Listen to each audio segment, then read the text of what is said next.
Playing second base from St. Joe's, number 34, Tim Dickinson. At first base from Florida Southern, number 47, Wyatt Campbell. The designated hitter from Fairmont State, number 35, Noah Canterbury. In right field from Georgia Southern, number 41, A.J. Wenrich. Playing shortstop from Rebecca Nazarene, number 30, Jacob Lester. In center field, number 18 from NC State, Andrew Schaffner. Playing left field from JMU, number 42, Ike Schmidley. The catcher, number 10 from Rebecca Nazarene, Frankie Carreras. Playing third base from Radford, number 28, Cam Cole. And on the mound from JMU, number 38, Zach Horn.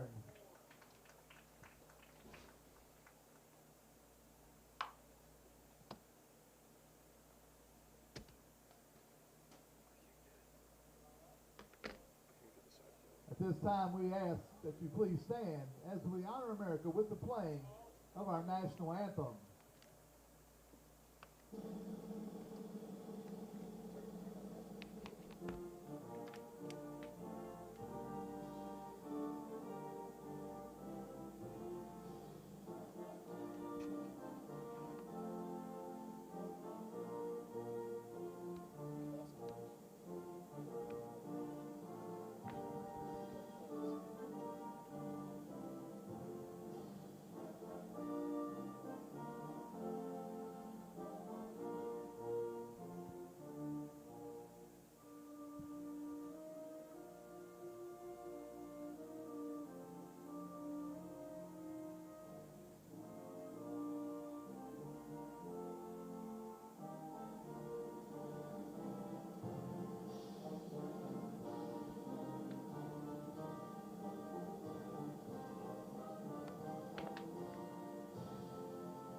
This time we'll have our ceremonial first pitch before the start of the game. Tonight, throwing out the first pitch is Mr. Frank Upschultz. Frank is here from Maryland with his family. He's about to retire from the practice of law after 52 years in the business. Congratulations on your retirement, Frank, and the Braves wish you all the best. All right, whenever you're ready, first pitch.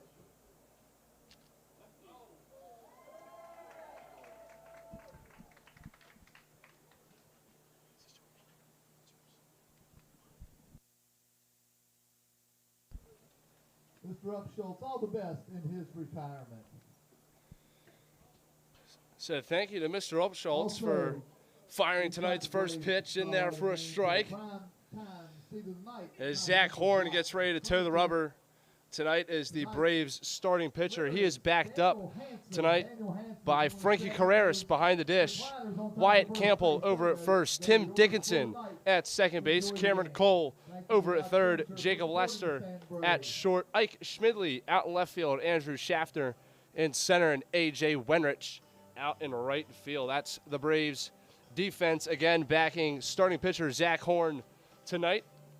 As we go over to the first base side with the Cavaliers starting lineup, they are led off by right fielder Ryan Story, followed by center fielder Blagan Potto. Batting third, pitching and DHing, Cameron Marionak. Batting fourth over at first base, John Howard. Batting fifth at short, Tyler Shulman. Batting sixth behind the dish, Rock Bollinger. Batting seventh over at third, Ryan Propel. Batting eighth out in left field, Jackson Ruskell. And batting ninth over at second base, Kozula Jordan, as that rounds up the starting lineup for the Cavaliers. So as we get things started here, again, Ryan Story going to get things kicked off for the Cavaliers here in the top of the first.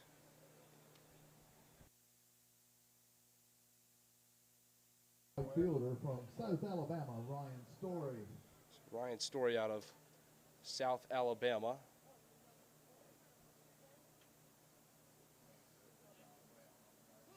Zach Horn goes to James Madison University from Fredericksburg, Georgia. And the first pitch tonight is a changeup for a swing and a miss. So 0-1 now, the count to Ryan Story, the leadoff hitter tonight for Culpeper. Ryan Story out of University of South Alabama, another big swing and a miss at a changeup for strike 2. And Horn is ahead in the count quickly, no balls and 2 strikes. The 0-2 is grounded to the right side and through the hole into right field for a base hit. Story's going to take a hard turn around first and hold up and retreat back to the bag. And Story is on with a 2-strike leadoff single to start the offense for the Cavaliers, as Blagan Pato will step in from the right side and hit with a runner on first and nobody out.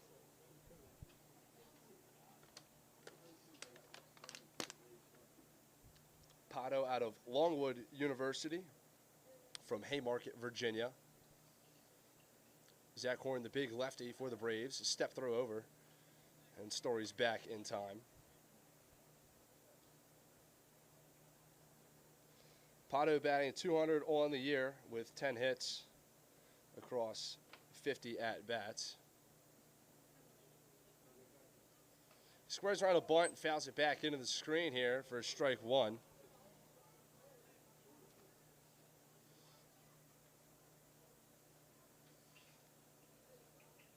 That'll bring third baseman Cameron Cole in on the cut.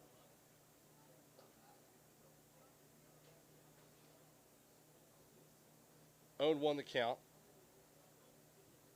Step throw over from the lefty, Horn, and Story is back in plenty of time.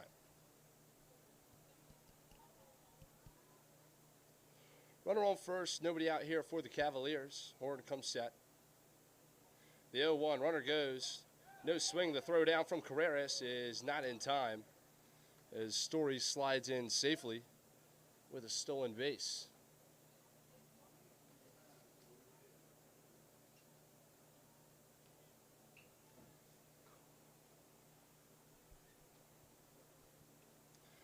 So 1-1 the count now to Pato after the fastball misses high and outside.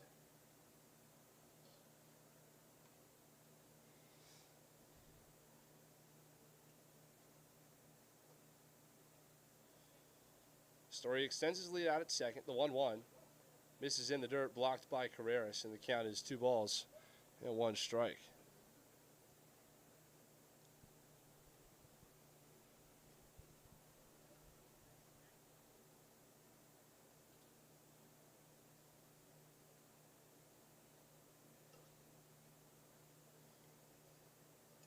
So Horn gets his sign and comes set.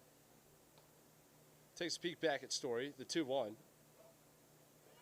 will hit Pato. There's no, the home plate umpire is going to call Pato back. So Pato thought he was hit on the back foot by the pitch. Home plate umpire says no. Will bring Pato back to the plate. That means Ryan Story will advance on the wild pitch.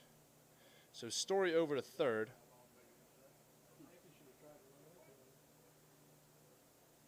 And Pato will step back in with a 3-1 count after there was a bit of confusion at the plate.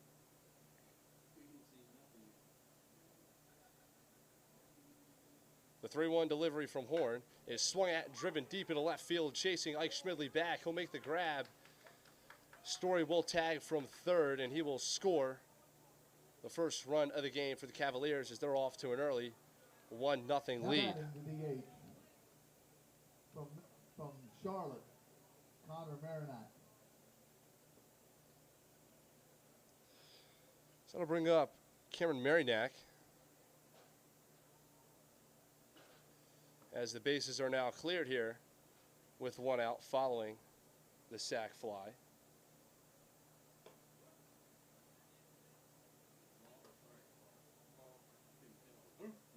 First pitch to him, call the ball.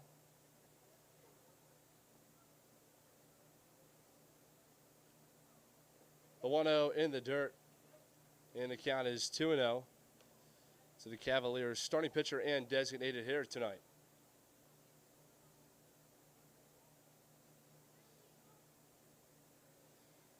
The windup and the pitch from Horn is off the handle of Cameron's bat, so the count will go to 2-1.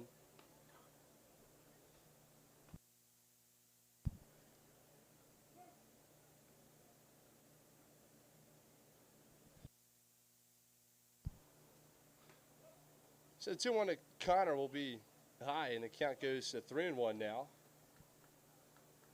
Thank you to Mr. Chris Marinac for correcting me. I had it written wrong here in the score sheet. Thank you for that. I appreciate it. Marinac goes to the University of North Carolina, Charlotte. The 3-1 is called a strike on the low inside corner. And the count is full now at 3-2. Marinac from Reading, Pennsylvania. The 3-2. And it hits him. And Connor's on with a hit by pitch.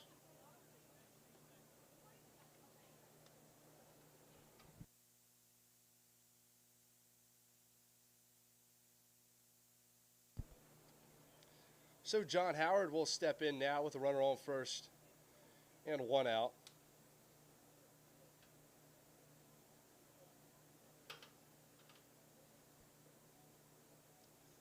John Howard out of Mount Olive College takes a big swing and a miss at a changeup for strike 1. Howard batting .325 on the year with 6 homers and 19 RBIs. The 0-1 delivery from Horn, step throw over. And Marinac's back in plenty of time.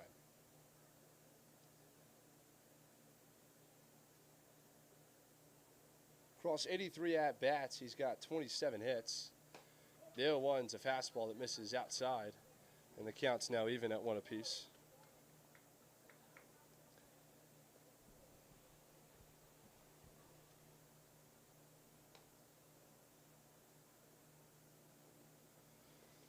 The 1-1 is another fastball that misses outside, and Howard's ahead now, 2 balls, 1 strike.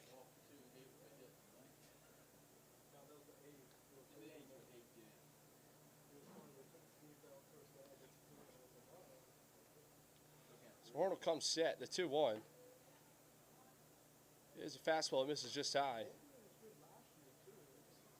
and the count now is 3-1. To the first baseman, John Howard. Again, Culpeper out to an early 1-0 lead after a sac fly off the bat of Blake and Pato. 3-1 misses inside, and that'll be ball 4 to John Howard. And the Cavaliers have runners on first and second here with only 1 gone. The shortstop from Harvard, Tyler Shulman.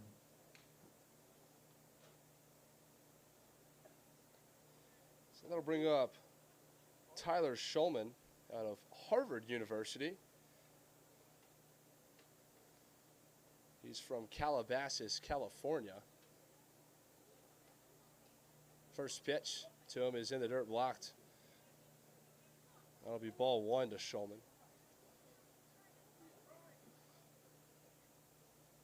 His head coach, Brady Bogart, will go out now and have a conversation with his starting pitcher, who's not off to the strongest of starts.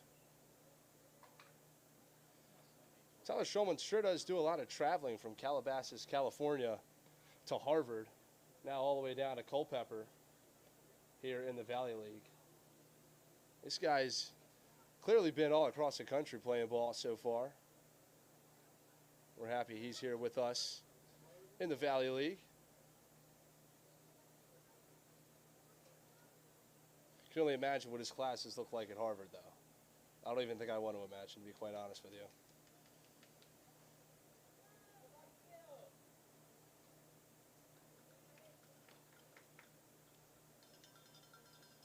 As a communications major from Salisbury University, I don't even think I want to sniff a class at Harvard University.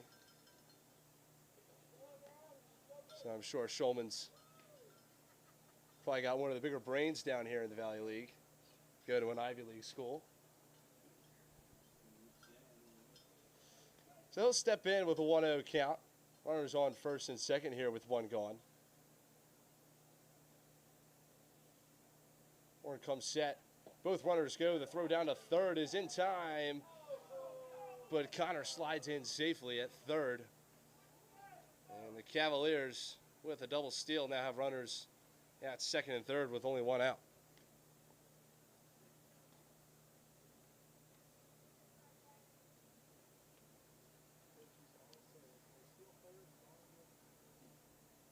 The Staunton faithful not very happy with the call by third base umpire as the 2-0 pitch is blocked in the dirt by Frankie Carreras, and the count now goes to 3 balls and no strikes.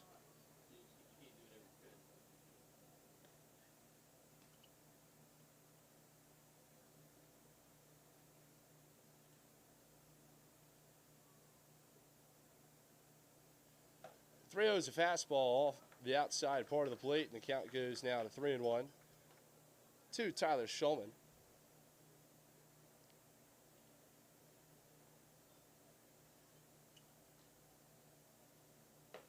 3-1's a fastball in the exact same spot for strike 2. And Shulman's got a full count here with 2 runners in scoring position and 1 out in the top of the first. Shulman looking to add on to the early Culpeper lead. The 3-1 pitch is fouled off down the first base side, and the count will remain at 3-2. Lefty-lefty matchup here between Shulman and Horn.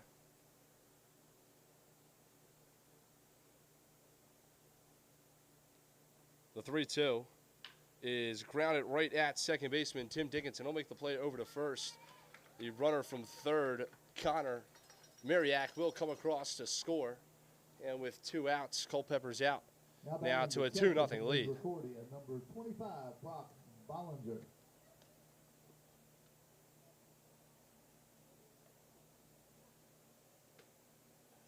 So John Howard will advance to third on the ground ball to the right side. The run did score, so the score is 2-0 now with a runner on third for Brock Bollinger, who drops a bunt down the third baseline but can't keep it fair. So the count will go to 0-1 now to Bollinger.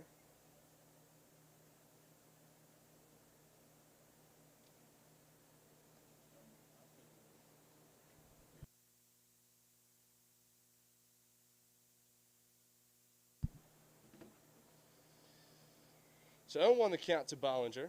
Runner on third here, 2 outs. Culpeper out to an early 2-0 lead here in the top of the first. As that ball is grounded at shortstop Jacob Lester. He'll field it, make the throw over to first, and beat him by about half a step, as that'll be the third out. But not before Culpeper jumps out to an early 2-0 lead as we head to the bottom of the first inning.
So getting things started for the Braves is Tim Dickinson. Tim Dickinson in the lineup will be followed by first baseman Wyatt Campbell. Batting third and DHing Noah Canterbury. Batting cleanup and over in right field, A.J. Wenrich. Batting fifth at the shortstop position, Jacob Lester. Batting sixth out in center, Andrew Schaffner. Batting seventh in left field, Ike Schmidley. Batting eighth behind the plate for the Braves, Frankie Carreras. And batting ninth over at third for Staunton is Cameron Cole. Is Connor Marionak will toe the rubber now for the Cavaliers, the right-handed pitcher. His account goes to 1-1 to leadoff hitter Tim Dickinson. The 1-1 is swung at and missed by Tim Dickinson for strike two.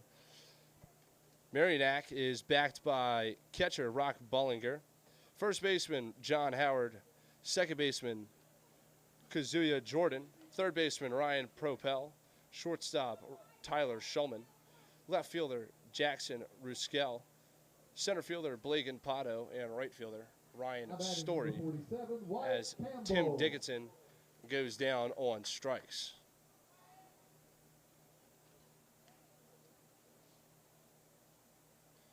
So Wyatt Campbell will step in and immediately hit a ground ball at the second baseman. Jordan makes a diving stop and makes a play over to first base in time to nab Campbell for out number two. So nice play designated hitter number 35, Noah Canterbury. By Kazuya Jordan. Nice diving stop that goes off. It looked like the palm of his glove. Jordan being able to pop up quickly, pick the ball up off the ground, and make the play over to first to nab Campbell for the second out. As Canterbury will step in and take the first pitch he sees for strike one. Second pitch is grounded at second baseman Kazuya Jordan again, and the Braves go 1-2-3 in the bottom half of the first. So at the end of one, Culpeper leads it here at John Moxley Stadium, 2-0.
Purple.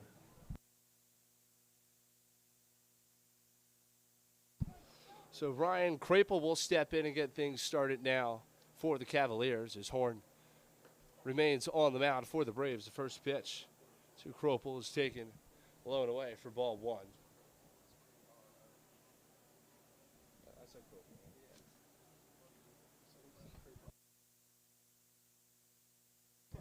So I tune in the count now to Krapel.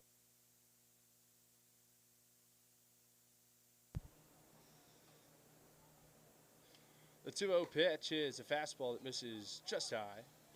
And the count is now 3-0 to the third baseman, Krapel.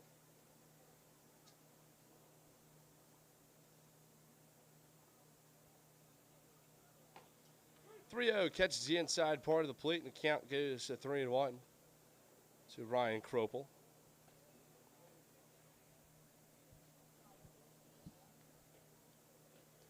The windup and the pitch is swung at and miss for strike two. So the count is full to the leadoff hitter here in the top of the second. So Horn gets a sign, the windup, and the 3-2 is grounded back up the middle. Diving stop by second baseman Tim Dickinson. The throw from his knees is in time to get the out at first. So a star-studded play out at second base by Tim Dickinson is the first out of the top of the second inning. Now batting from UNC, the left fielder number 40, Jackson Rushecki. So Jackson Rushecki will step in, the left fielder tonight for the Cavaliers. Will step in with one out and nobody on, as the first pitch to him is a ball taken low.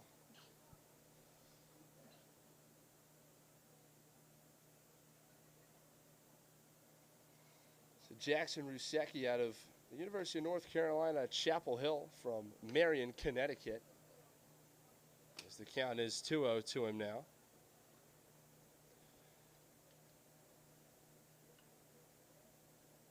The pitch is fouled off.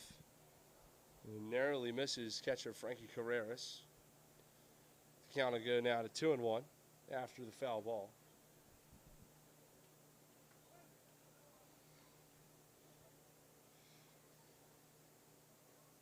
The 2-1 is swung at in the center field, chasing Andrew Schaffner back, and that ball is not going to come back. So a solo shot off the bat of Jackson Rushecki extends the Culpeper lead now to 3-0 here in the top of the second.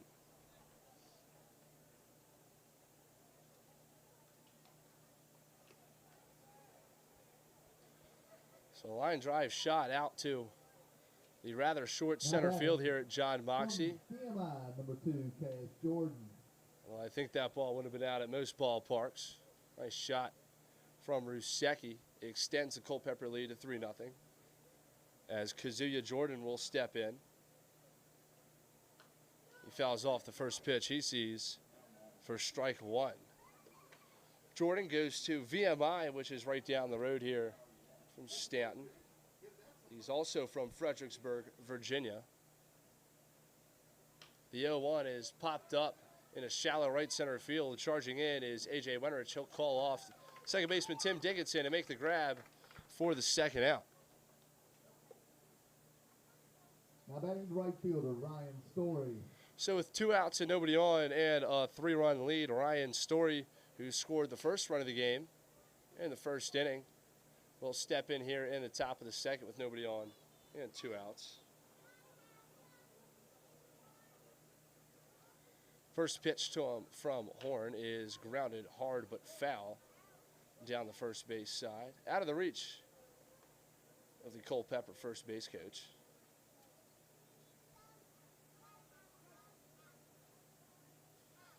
So we'll come back set now with the 0-1. The pitch is fastball that misses up high. The count is even at 1 apiece.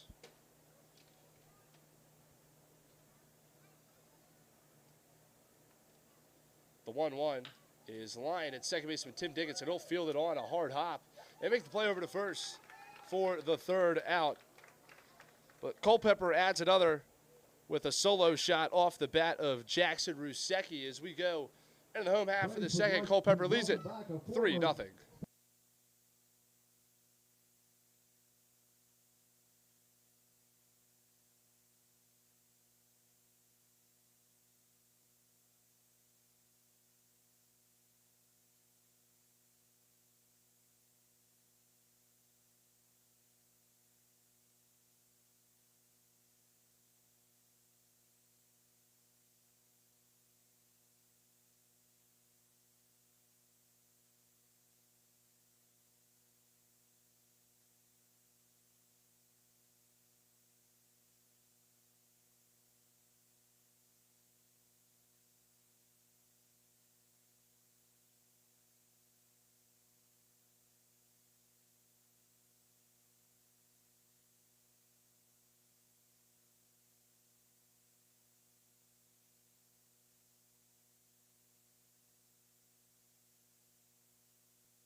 Wenrich.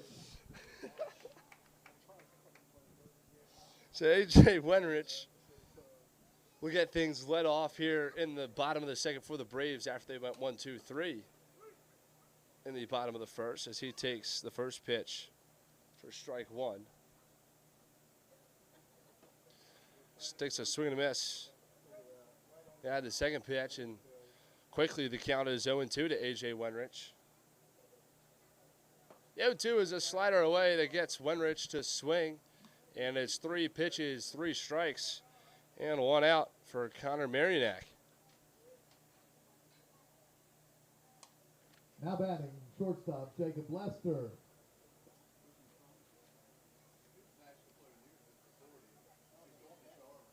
So that'll bring up shortstop Jacob Lester as the Braves are still looking to get their first base runner here. His first pitch to Lester is a fastball taken up high for ball 1. Second pitch is grounded underneath the glove of Ryan Culpeper and into left field for a 1-out single.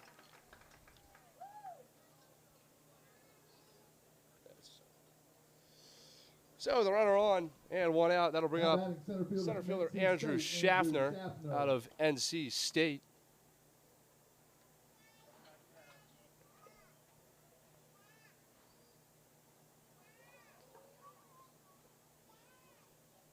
So the infield shifted way to the right field side as he lines the first pitch he sees in a center field. Jacob Lester will round second and head to third, and he'll cruise into third standing as Schaffner stays put over at first.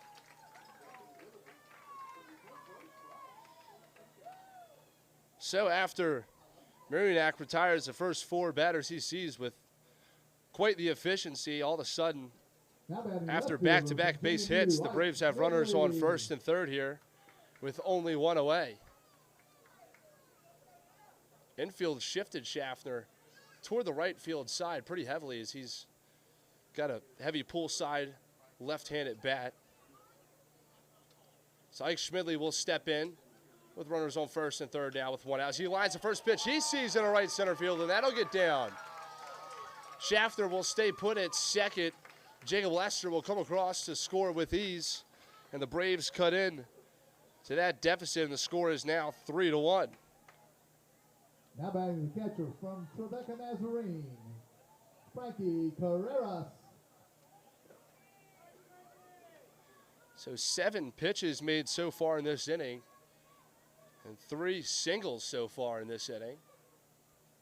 First and second, 1 out as Frankie Carreras steps in. The first pitch is taken for a ball in the dirt.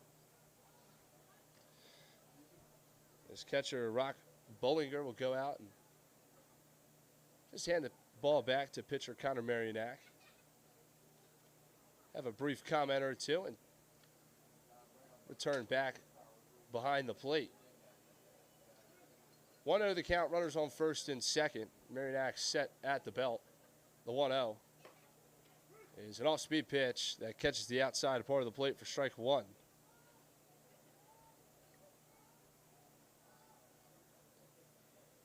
One count, 1 out, runners on first and second in the bottom of the second. The pitch is swung at and missed by Carreras for strike 2. Good off-speed pitch there from Marionak, gets Carreras to chase.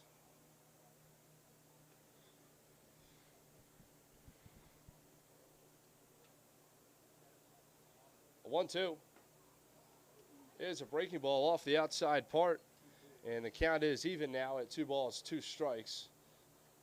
A good take there from the catcher, Frankie Carreras. 2-2 is a slider around the same spot. Carreras checks his swing and holds up as the count is now full.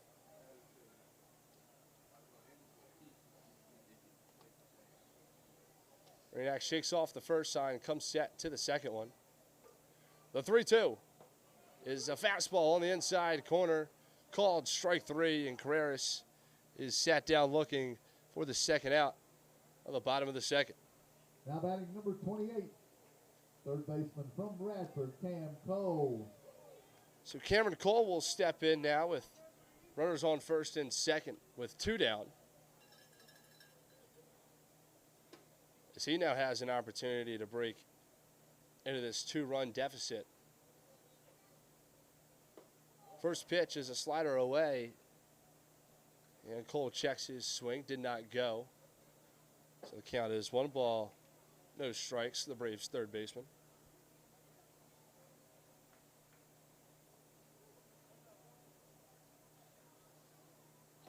The 1-0 misses inside, and the count is 2-0 to Cameron Cole. Like Schmidley with a big lead over at first base, not being held by John Howard. Schaffner with an average-sized lead out at second. The 2-0 pitch catches the inside part at the knees for strike 1, and the count is 2 balls, 1 strike to Cameron Cole.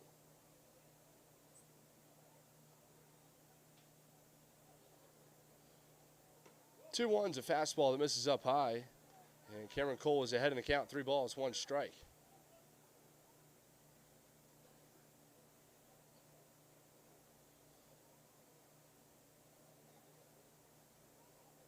The 3-1 is a breaking ball in there for strike 2. And of course, full count, 2 outs. The runners will be off with the pitch. So Schaffner and Schmidley will both get head starts at second and first. The pitch to Cole is taken up high for ball 4, and the bases are loaded here for the Braves as we flip the lineup back to the top with Tim Dickinson stepping up. Second baseman Tim Dickinson. With the Ducks on the pond, and 2 down here in the bottom of the second.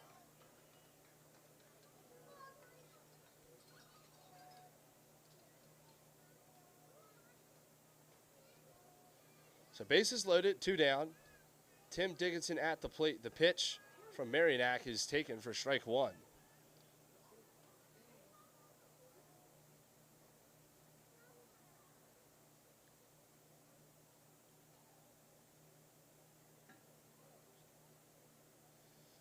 Marinac's got his second sign and comes set. The 0-1 is fastball off the outside part of the plate, and the count is 3 balls to 1 strike.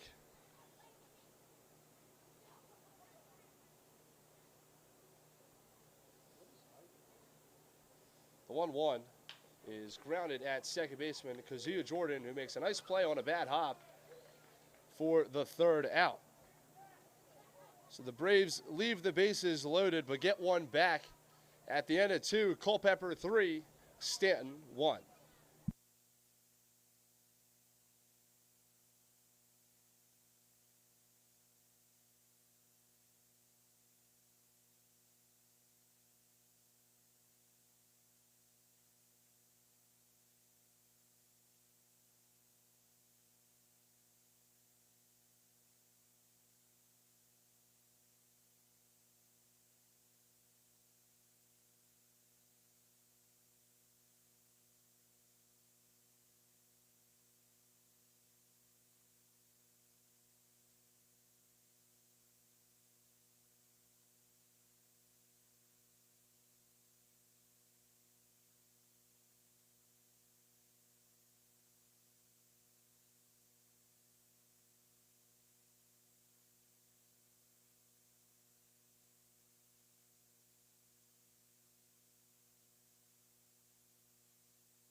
So leading things off here in the 3rd inning for Culpeper will be Blagan Potto, the center fielder. Leading off with center fielder Blagan Potto, who in his first plate appearance in the 1st inning had a sacrifice fly and an RBI. That was the first run of the game. First pitch to him here in the 3rd is taken for strike 1.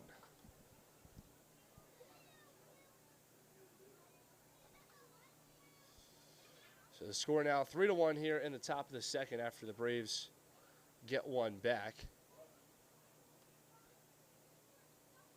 That's it.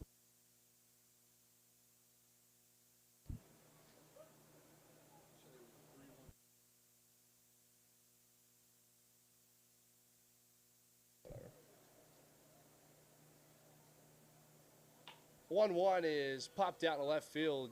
Running it down toward the line is Ike Schmidley, and he'll make the grab for out number 1. Now batting number 5, Connor Marinac.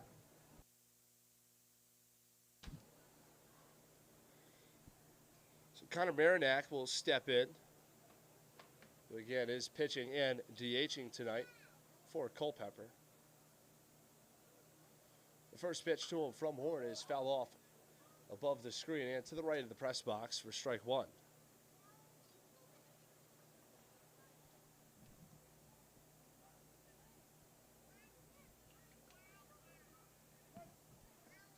Marinac's on the offensive side, batting .351 with 2 homers and 11 RBIs and 20 hits across 57 at-bats for Culpeper. And on the defensive side, on the rubber for Culpeper, he's got 1 game he's pitched in with 3 innings pitched, an ERA of 6, and a win.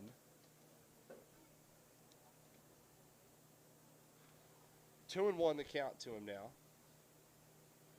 1 out and nobody on. The pitch misses inside, and the count is 3-1 to Connor Marinac.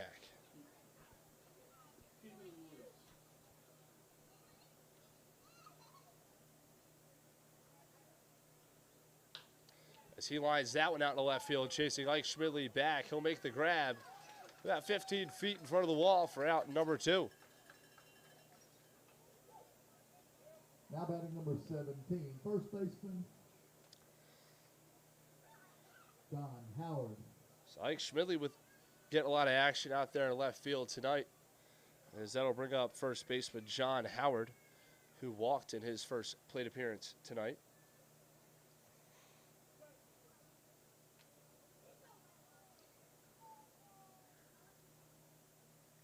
First pitch to him is popped up in the infield with room in foul territory, and it's out of reach of Cameron Cole, Jacob Lester, and Ike Schmidley out by the Braves bullpen. So that'll be strike 1 to John Howard.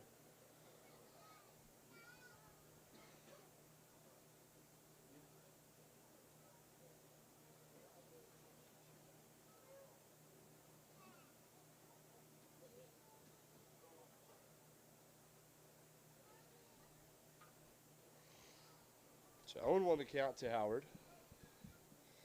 2 outs, nobody on here in the visiting half of the third. The pitch is lined again out in the left field, chasing Ike Schmidley back, and this time he is not able to make the grab. That'll take a bounce up against the Kaufman Funeral Home sign. And John Howard will cruise into second base with a stand-up 2-out double.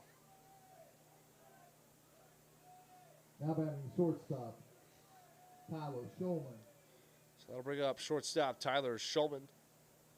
He grounded out to second base in his last at-bat.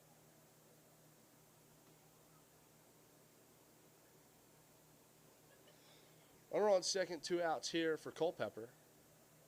Pitch is picked out of the dirt by catcher Frankie Carreras for ball 1.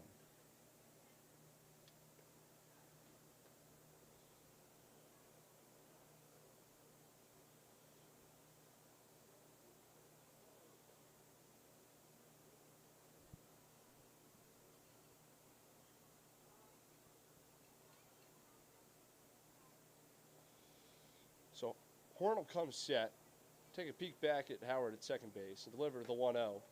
And it's a fastball up high, and the count is 2-0 to Tyler Shulman.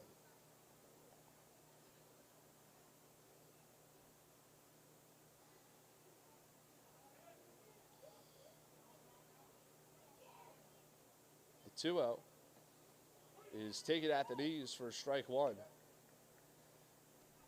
The count is 2 balls, 1 strike to the Cavaliers shortstop.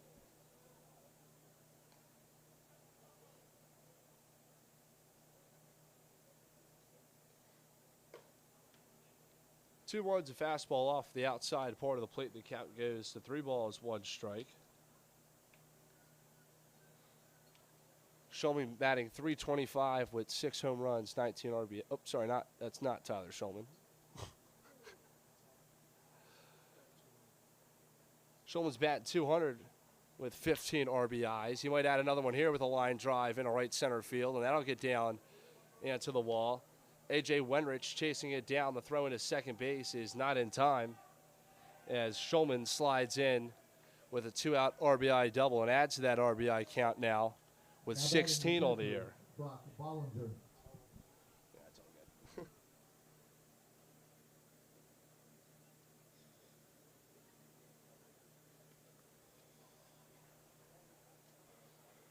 So 4-1 your score now after back-to-back 2-out doubles from Culpeper. And Frankie Carreras is going to go out and have a conversation with his starting pitcher, Zach Horn.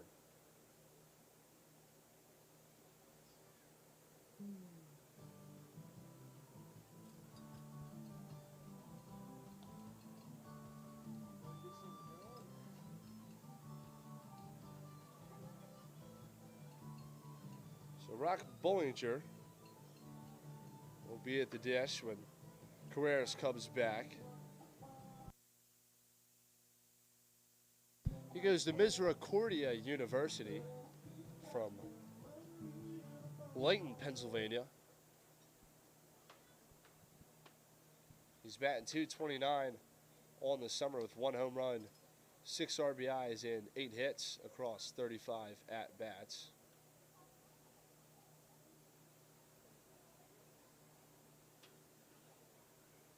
He also has 7 stolen bases in 10 games, which is something you don't really see too lot out of the catcher position. Runner on second, 2 outs. After back-to-back doubles for Culpeper extends their lead over Staunton to 4-1 as that ball is grounded back up the middle, charging in and fielding it's Andrew Schaffner. His throw to the plate is not cut off. The throw down to second from Carreras is not in time as Bollinger slides into second base.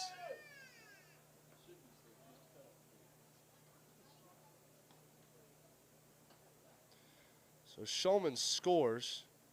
The throw from Schaffner into Carreras at the plate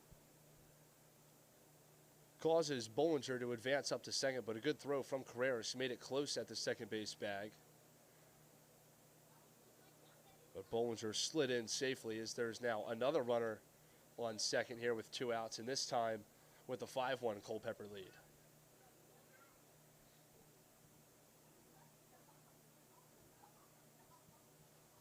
Bollinger dancing off second base. He does not go. The first pitch to Kropel is taken for strike 1.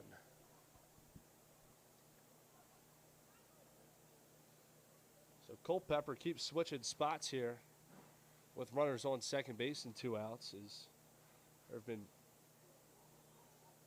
with 2 outs, they had back-to-back doubles, and then Bollinger advancing to second on the throw. So 1-1 the count now to Brian Kropel. Again with a runner on second base here and 2 down.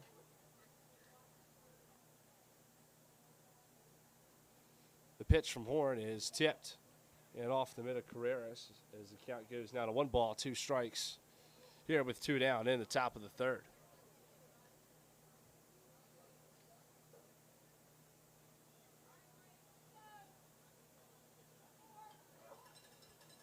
Kropel out of Arizona State University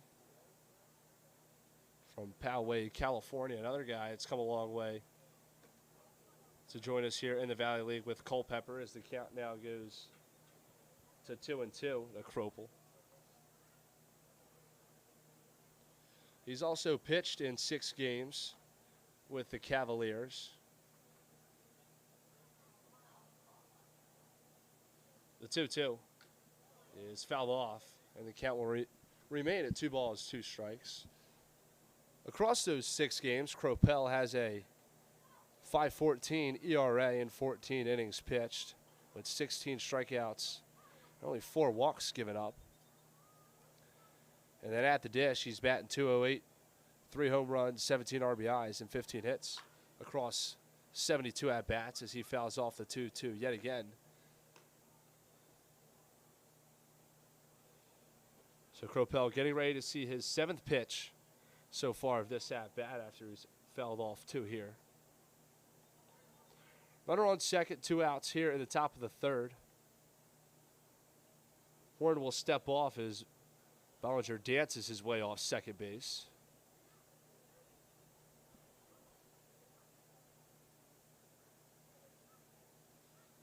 Bollinger really trying to get the attention of Horn out there, doing as much as he can. The 2-2 runner goes. A throw down from Carreras is high. And in time, not in time. So lots of confusion here after the field umpire initially made the call with his hand out and then yelled safe. And then put his hand on his chest and threw his hands back into the safe motion, but his first reaction was out.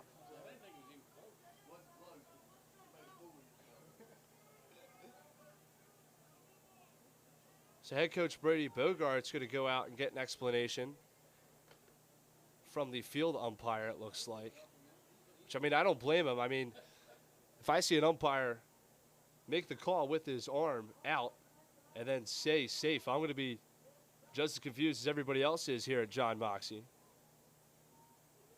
But the call will stand that Bollinger is safe at 3rd. And the count will go to 3-2 to Ryan Culpeper.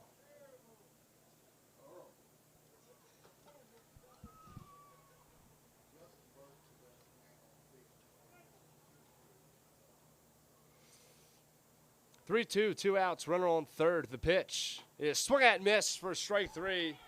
And the stolen base doesn't matter.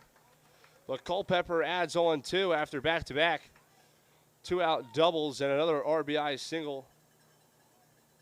As the score going into the bottom of the 3rd, Culpeper 5, Staunton 1.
So after Culpeper extends their lead now to 5-1 in the top of the 3rd, Wyatt Campbell will get things let off here in the home half of the 3rd inning. Connor Marionac still out on the mound for Culpeper. First pitch to Wyatt Campbell is taken for strike 1. The 0-1 is tipped back into the screen. And Wyatt Campbell is quickly behind the count, 0-2. Campbell from Florida Southern College. He's batting .351. 2 homers, 8 RBIs, 6 walks, 11 strikeouts with 13 hits across 37 at-bats this summer with the Braves. The 0-2 pitch from Marionac is a fastball that misses outside. And the count goes to 1-2.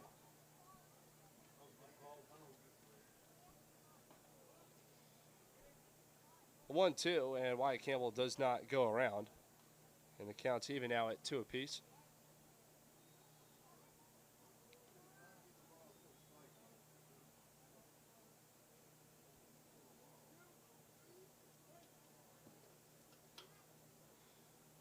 The 2-2 is popped up in a shallow center field. Calling for it is Blake Pato, and he'll make the grab for out number 1. Now batting to DH, Noah Canterbury. So that'll bring up designated hitter Noah Canterbury, who grounded out to Kazuya Jordan his first at bat. That was a nice play that Canterbury was robbed of a base hit of when Kazuya made a nice diving stop in the hole. So 1-0 now the count to Canterbury, make it 1-1 after Canterbury takes the second pitch for a strike.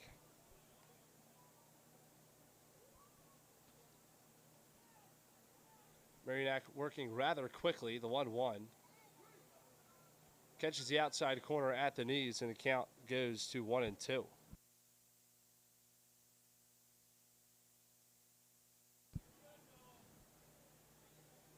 Marinac shakes off the first sign, comes set to the second one, and the 1-2 misses outside, and the count's even now at 2 apiece. The pitch is tipped at the plate by Canterbury, and the count will remain 2 balls, 2 strikes. I can't say that I've seen a pitcher work faster so far this season than Connor Marinac. He works rather quickly out on the mound, as here's the 2-2 again, as that ball is grounded back up the middle.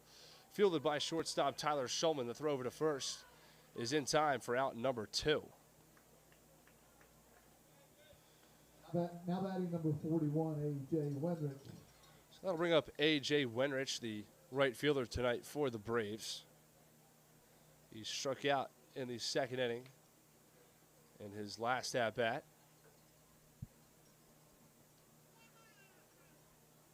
Nobody on, 2 outs. The first pitch is ground to the left side and through the 6-hole for a 2-out base hit. Now batting for the Braves, shortstop Jacob Lester.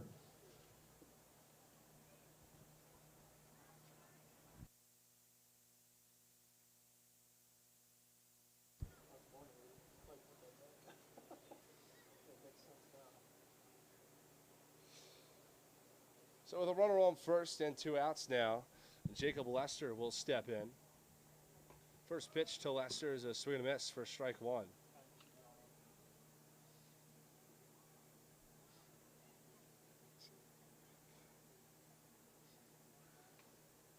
The 0-1 is grounded to the left side, fielded by shortstop Tyler Schulman. He'll make the flip over to Kazuya Jordan at second base for out number 3. So going in now to the top of the 4th inning. More giveaways. We've got a Culpeper leads it 5-1.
Rusecki.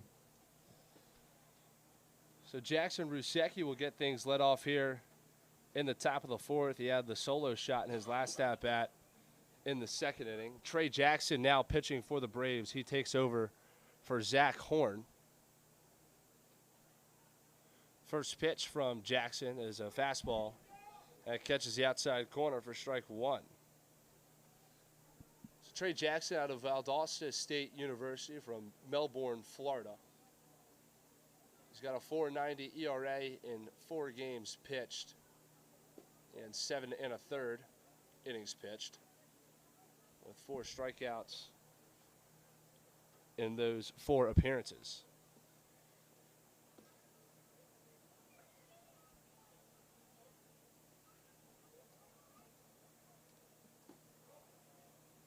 The 1-1 misses outside.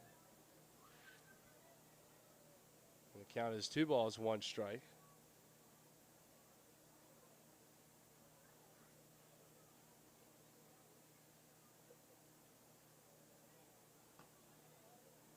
The 2-1 misses outside, and the count is 3 balls, 1 strike to Rusecki.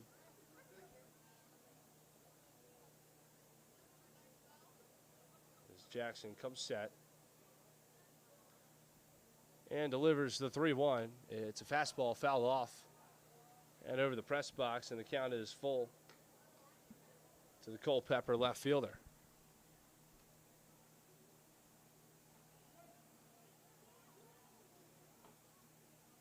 Three balls, 2 strikes, nobody on, nobody out here in the top of the fourth. The pitch from Trey Jackson is fouled off again over the press box and toward the wigwam, where you can get your favorite Staunton Braves merchandise, hats, t-shirts, shorts,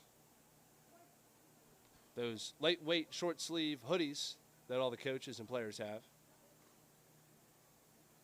The 3-2 is popped up into the outfield, chasing back Andrew Schaffner and A.J. Wenrich. Calling for it is Wenrich, and he'll make the grab out in right center field about 5 feet in front of the wall for out number 1. Now batting number 2, Kaz Jordan. So Kazuya Jordan will step up now with an out and nobody on.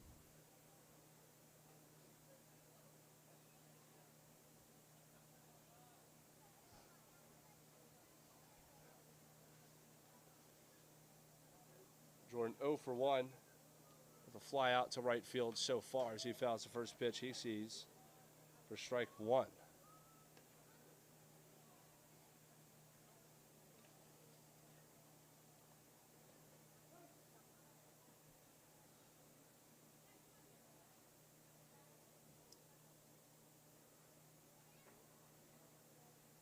The 0-1 is pop foul over toward the parking lot. And the count goes now to no balls, 2 strikes to Kazuya Jordan.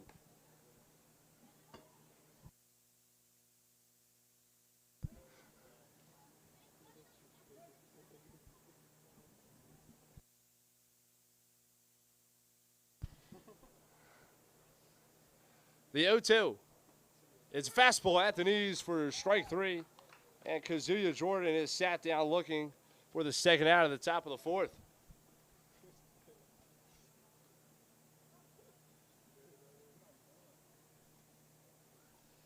So that'll bring up Ryan Story with 2 outs and nobody on. Story 1 for 2 with a single and a run scored tonight.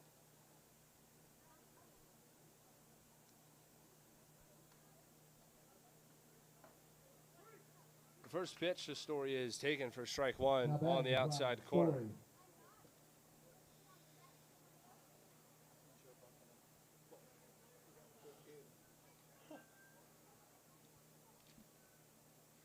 The 0-1 is off the outside corner again, and the count is 0-2.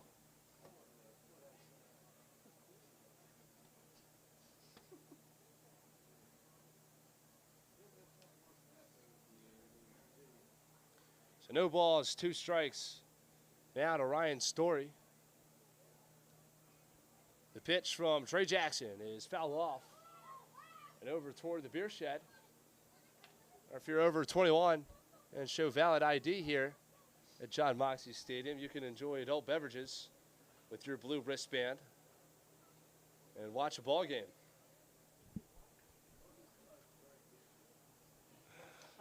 So 0-2 the count, 2 outs, nobody on. Here at the top of the fourth, the pitch from Jackson is swung at and missed for strike 3. And Culpeper goes down 1, 2, 3 in the top of the fourth as we go to the home half. Culpeper still leads it here, 5-1.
Number 18, Andrew Schaffner.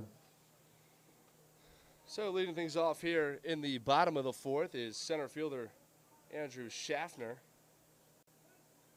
who had a walk in his first plate appearance and was left stranded at third base to end the second inning.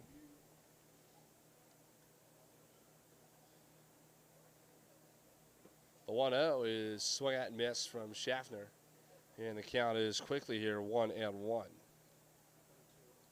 Oh, sorry, 0-2. Scoreboard up was wrong, so 0-2 the count. As the 0-2 pitch is lined into left field for a base hit, so a good backside line drive off the bat of the left-handed hitting Schaffner, as he is now on with a leadoff single, and that'll bring up Ike Schmidley. Now batting number 42, Ike Schmidley. So Schmidley will step in after the leadoff base hit. Runner on first, nobody out. The pitch. Schmidley squares around the butt, pulls it back. It gets between the legs of catcher Rock Bollinger. And Schaffner advances his way to second base on the wild pitch.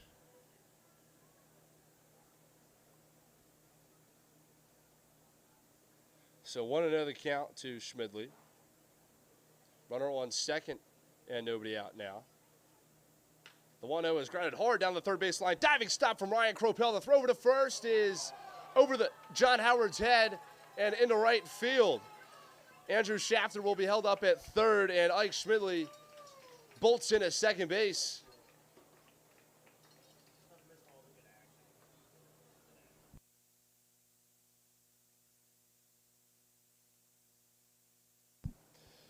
So the errant throw from Ryan Culpeper puts runners on second and third here with nobody out.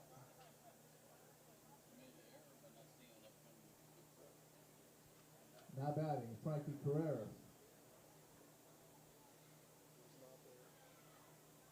So second and third, nobody out, as the Braves have an opportunity to do some damage here as Carrera steps in and takes a wave and a miss at the first pitch he sees for strike one. The 0-1 is chopped down the third base line and fair all the way down the line. Both runs will come across the score with ease. Carreras will cruise into second base standing with a 2 RBI double. So the Braves cut into that lead. The score is now 5-3 after the 2 RBI double from Carreras, and that'll bring up Cameron Cole as we now have a mound visit from the Culpeper pitching coach. We'll be back in just a moment.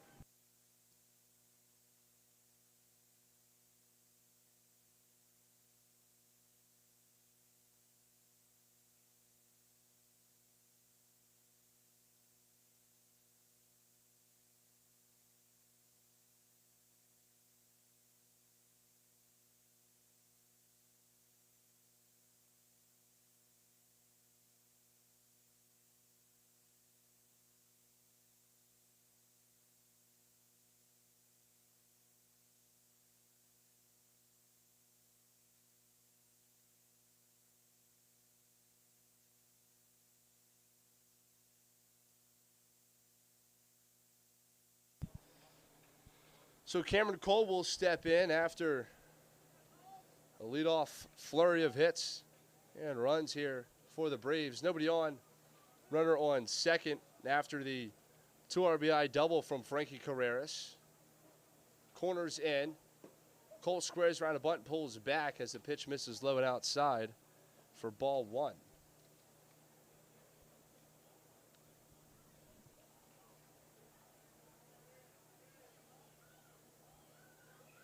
The 1-0, Cole squares around, pulls back again as the pitch misses in the same spot. Low and away, and the count goes to 2-0. So Cole trying to push Carreras over to third and flip this lineup back up to the top with a sac bunt. He does not square around on the 0-2. He grounds it back up the middle. Carreras will advance to third. The throw from shortstop Tyler Shulman is in time to get Cole. But Carreras does advance to third on the throw. So Cameron Cole does a job, and not the way you typically imagine doing it after squaring around the first 2 pitches. Now batting, Tim But Dickinson. nonetheless, he pushes Carreras over to third as Tim Dickinson will step in now with a runner on third and only 1 out. First pitch to him misses low and away for ball 1.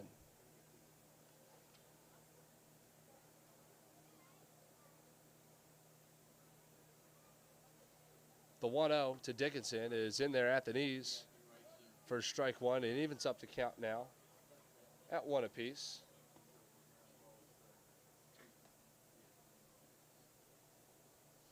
The 1-1 is swung at, miss for strike 2. A good pitch from Connor Marinak.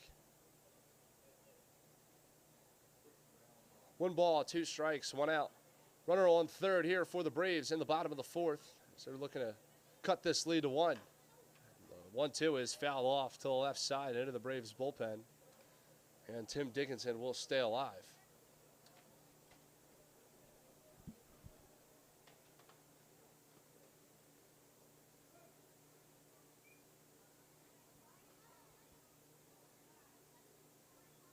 The 1-2 is again fouled off to the left side, this time off one of the poles and into the Braves dugout.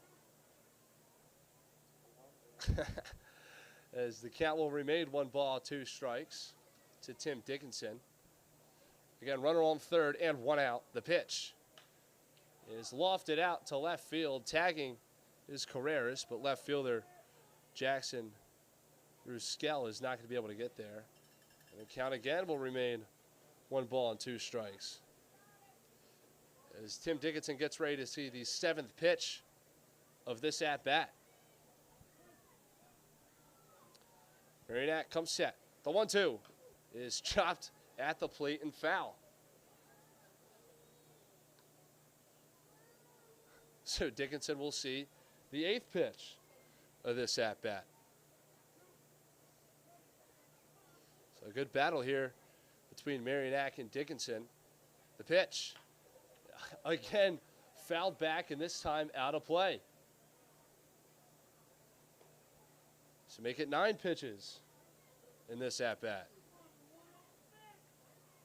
I'm just going to keep counting them until we got ourselves a winner here between this battle of Connor Marinak and Tim Dickinson.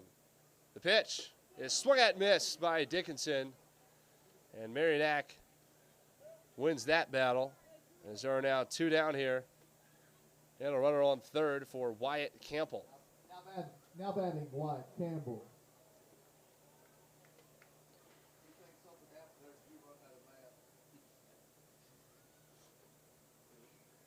So an excellent battle there between Dickinson and Merrimack, but Merrimack does get the best of Dickinson as he goes down on strikes. The first pitch to Campbell is taken for strike one, and Merrimack is quickly out.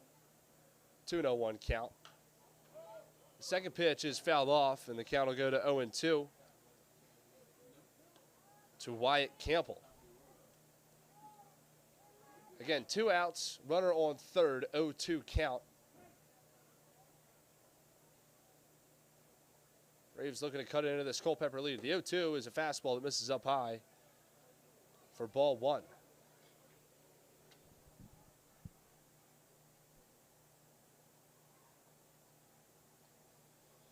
Merrimack comes set. The 1-2 is tipped at the plate and foul, and we'll stay at 1-2.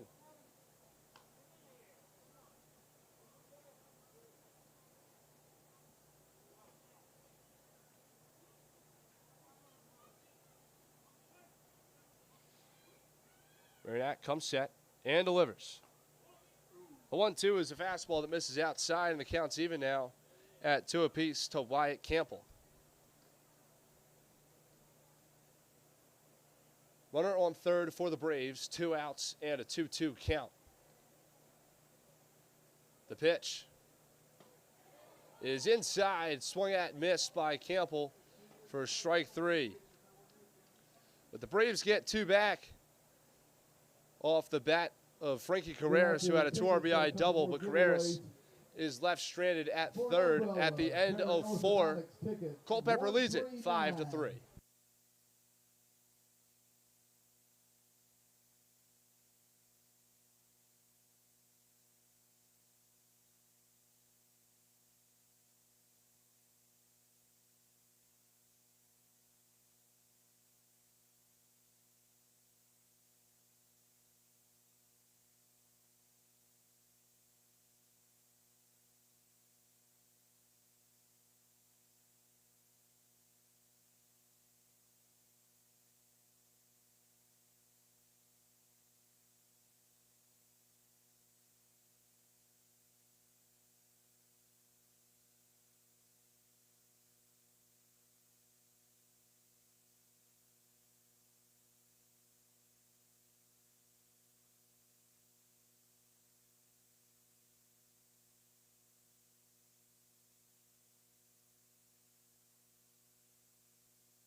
So getting things let off now in the top of the 5th inning for Culpeper will be Blagan Pato, who is 0 for 1 tonight with a flyout and an RBI sac fly.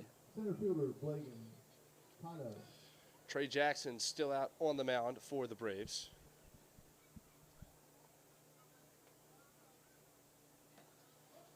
First pitch to Pato is a ball outside, and the count is 1-0.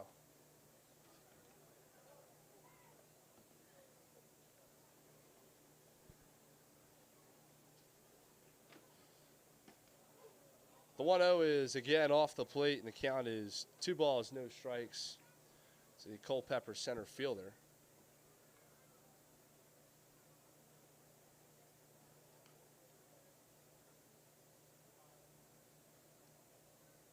The 2-0 misses outside, and the count is 3 balls, no strikes to Pato. Pato's batting .200 this summer. The home run, 4 RBIs, 9 walks, 10 strikeouts, and 10 hits across 50 at-bats. The 3-0 is taken for strike 1, and the count is 3-1 now to Pato.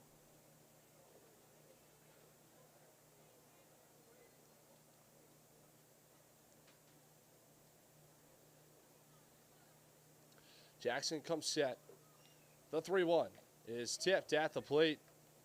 And the count now goes to 3-2. So after falling behind in the count, 3 balls, no strikes. Trey Jackson comes back and fires 2 in the zone. As the count now is 3 ball and full. 3 balls and 2 strikes to Blake and Pato. As Jackson comes set and delivers the pitch, and it's foul off and out of play toward the Culpeper bullpen. As Pato will stay alive with the same 3-2 count.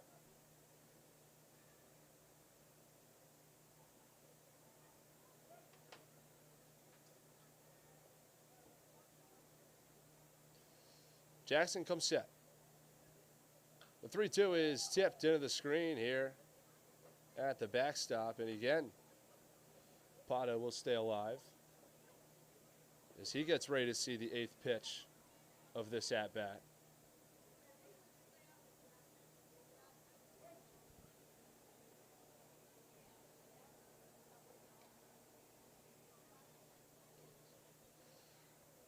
The 3-2 misses up high. That'll be ball 4 to Blake and Pato, and he's on with a leadoff walk.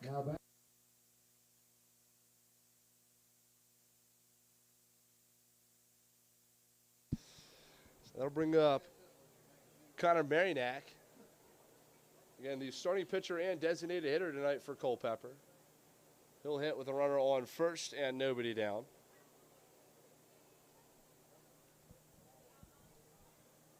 He'll square around a bunt and get it down, put right back to Trey Jackson, and he'll make the play over to first for the first out.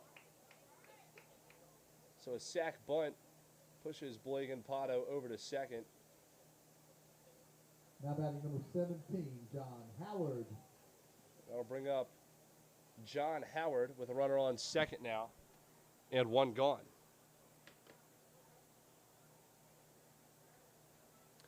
Howard 1 for 1 tonight with a walk, a double, and a run scored.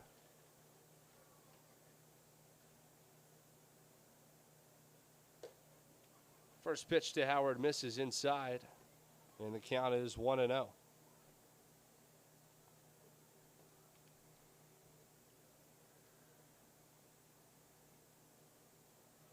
One-0 count, 1 out. Runner on second base for Culpeper. The pitch is a fastball that catches the outside part of the plate and evens up the count at 1-1.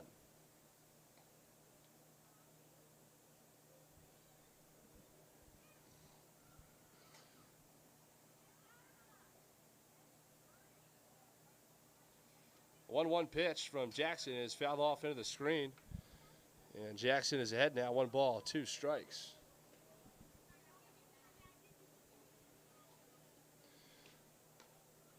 John Howard from Kinston, North Carolina. He's got a good batting average, .325 on the year.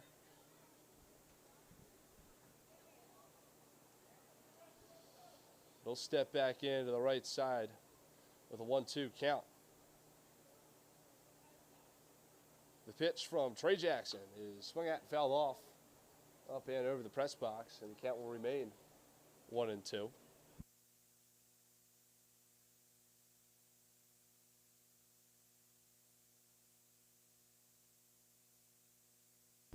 Got a looks like a mound visit here from Frankie Carreras. We'll be back in just a moment as it looks like they're trying to fix up the mound.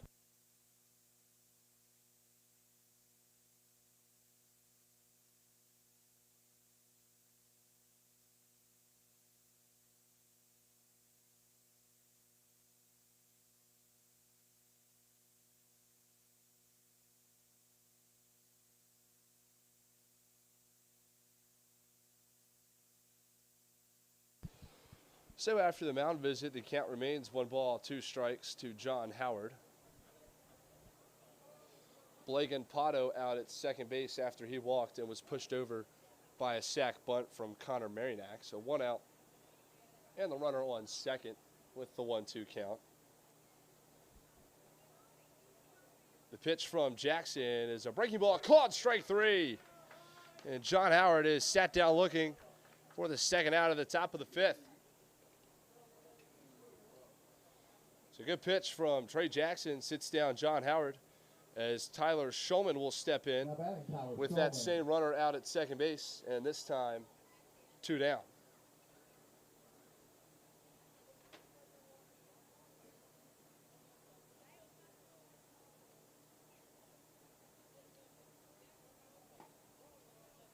First pitch to Shulman misses low, and the count's 1 ball, no strikes.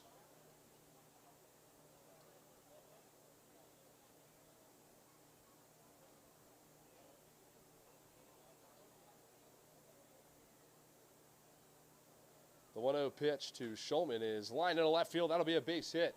Coming in and charging, fielding is Ike Schmidley. He'll come up firing to the plate. The throw is cut off by third baseman Cameron Cole, and the run will score.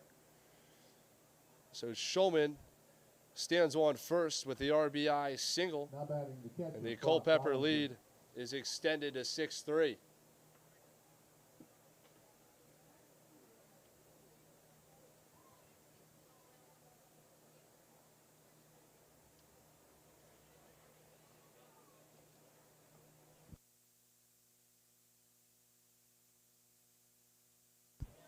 So runner on first, 2 down.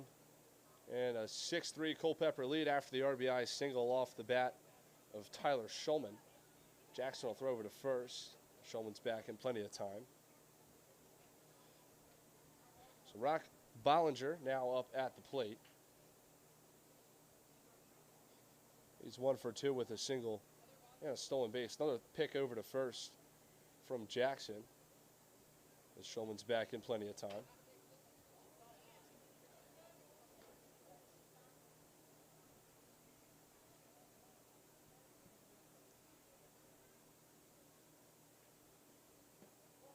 First pitch to Bollinger misses low, and the count is 1 ball, no strikes to the Culpeper backstop.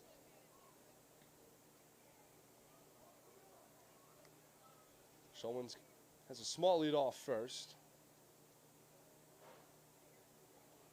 The 1-0. Catches Bollinger at the knees on the outside corner, and the count is now 1 ball, 1 strike to the Culpeper backstop.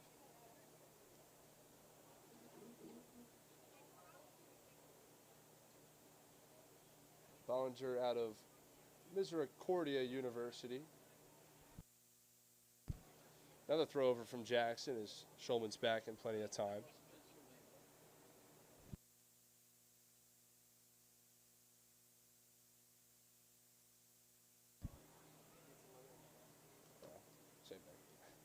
The 1-1, runner goes.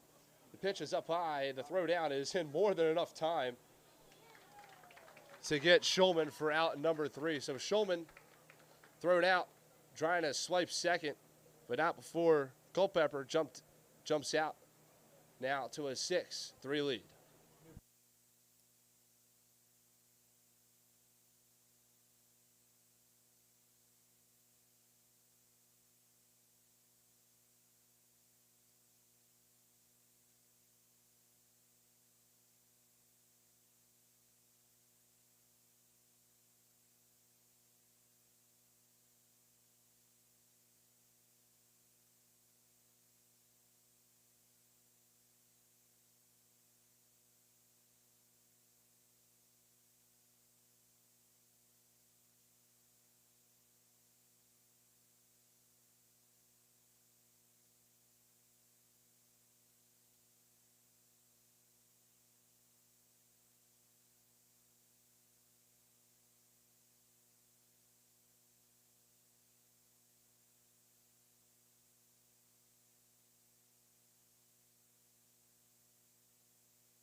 38 from High Point, Tyler Smith.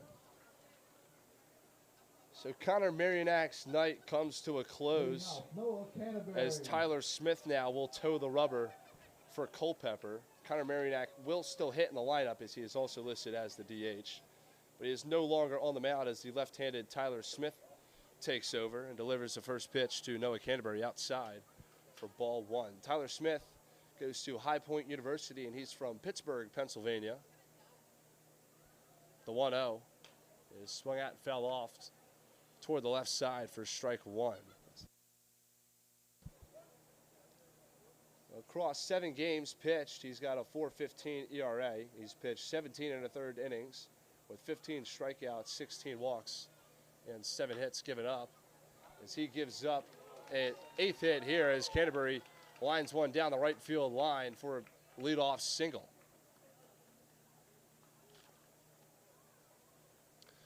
So leadoff single will bring up A.J. Wenrich with a runner on first and nobody down.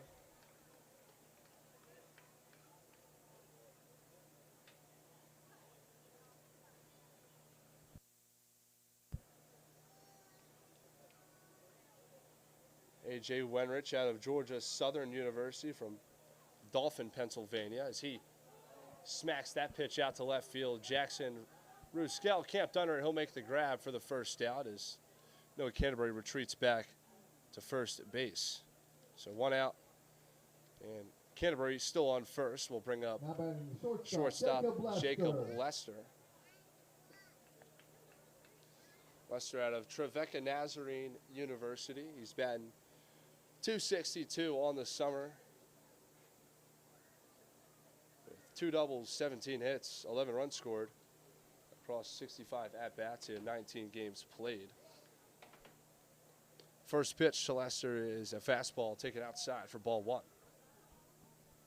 So we get 1 out and a runner on first here for the Braves. Step over throw to first base from the left-handed Tyler Smith as Canterbury's back in plenty of time. Culpeper added another one in the top of the 5th to make the score 6-3. Staunton looking to get that one back here. The 1-0 is fastball that misses up high and brings the count to 2-0.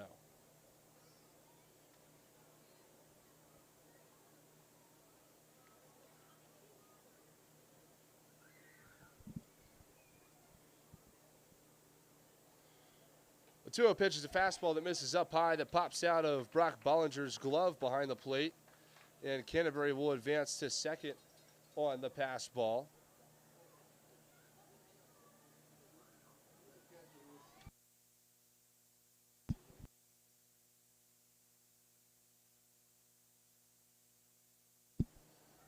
So runner on second now and a 3-0 count to Lester.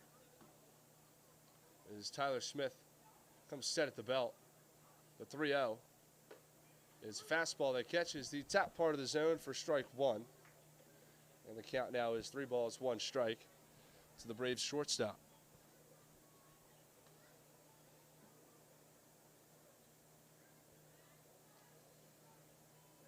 The 3-1 is swung at and tipped into the mitt of Bollinger. And the count is full here with a runner on second and 1 out.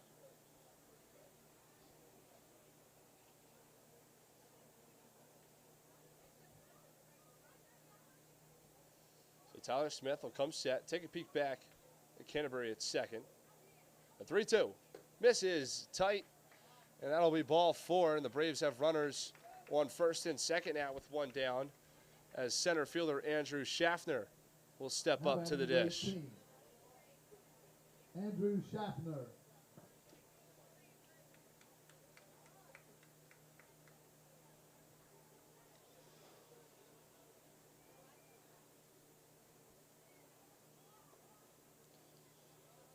So Schaffner will step into the left side.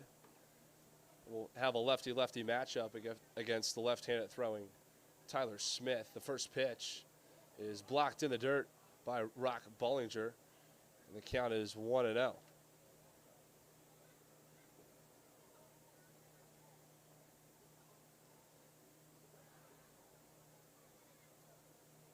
Schaffner has appeared in 4 games so far this summer on the batting side for the Braves. He also pitches. He's appeared in 2 games on the mound. As he grounds that one back up the middle, fielded by Tyler Shulman. He'll flip to Jordan over at second. The double play is not in time as the throw gets away from first baseman John Howard. And Canterbury will come around to score with ease, as the Braves chip into that lead to make it 6-4.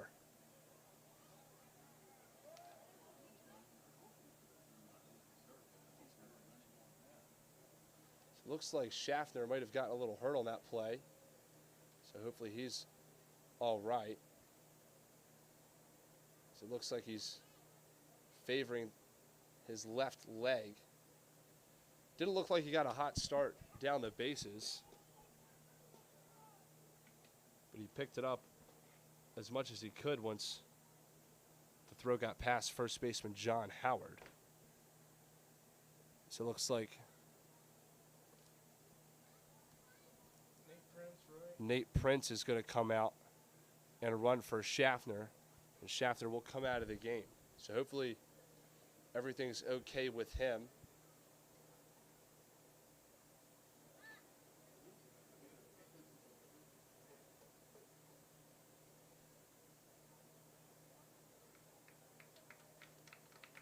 As he walks off the field, looks like favoring his left leg. So hopefully he's all right.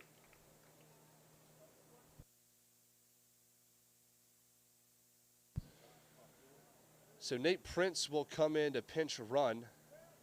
Now batting, Ike Schmidley.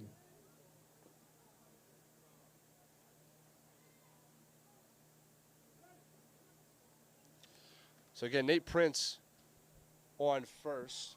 2 down, and the score now 6-4 after the fielder's choice from Schaffner and the errant throw causes Canterbury to score. The 1-0 pitch to Ike Schmidley is smacked out to left field, chasing Jackson Ruskell back. He'll look up at the wall, and it's gone! A home run off the bat of Ike Schmidley. Well, and it looks like they're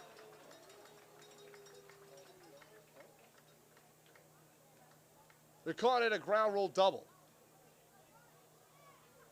So out in left field, if you haven't been here to John Moxie before, out in left field where the ball gets a little high, there's 2 walls. There's a wall that's on the ground, and then there's a wall that's up above that first wall, and that second wall is a little bit recessed about a foot or so back from that front wall. So it's not one complete wall. There's a bit of it's about a 1.5 foot wide well between the two, and the umpires say that that ball got into that well, and when it gets into that well, it is a ground rule double.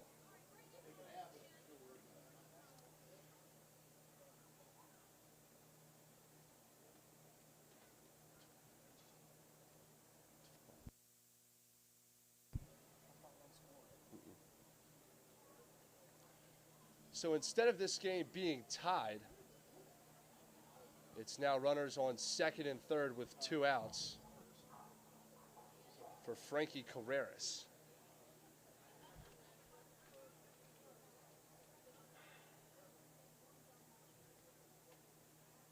Now batting number 10, Frankie Carreras.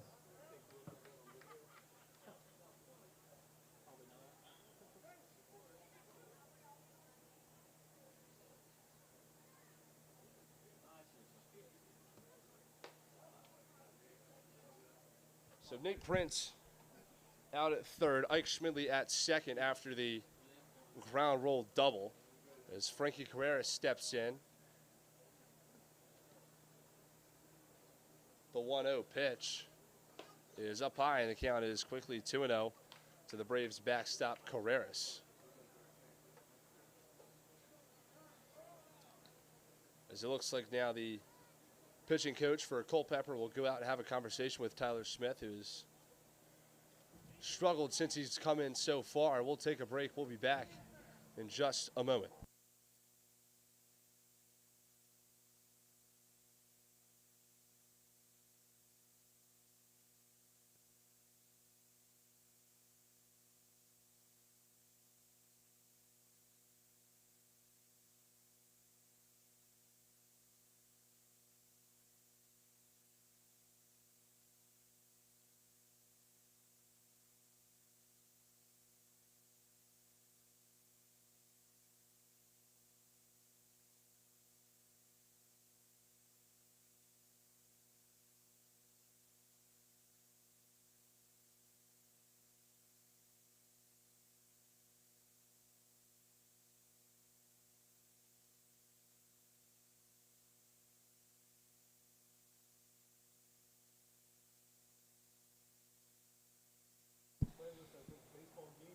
So after the mound visit, the count remains 2-0 to Frankie Carreras. Runners on second and third after the ground roll double from Ike Schmidley.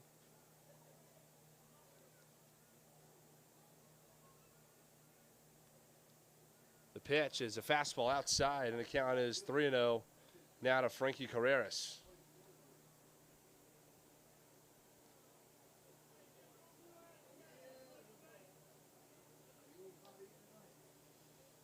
Three balls, no strikes. Runners on second and third. The pitch is a fastball taken at the top part of the zone for strike one.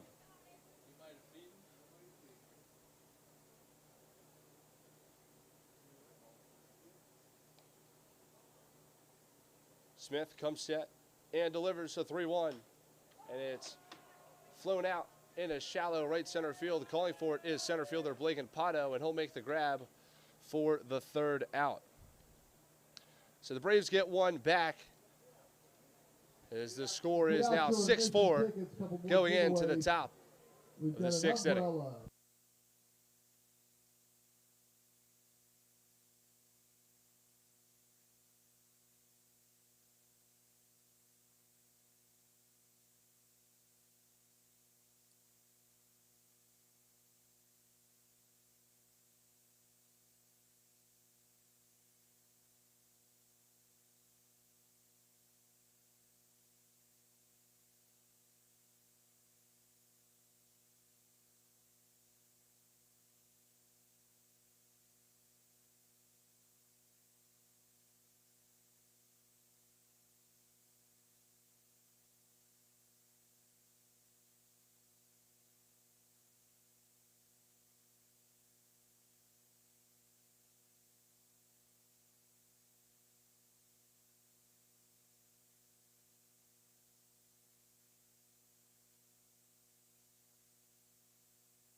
So Rock Bollinger leading things off here in the top of the sixth for Culpeper.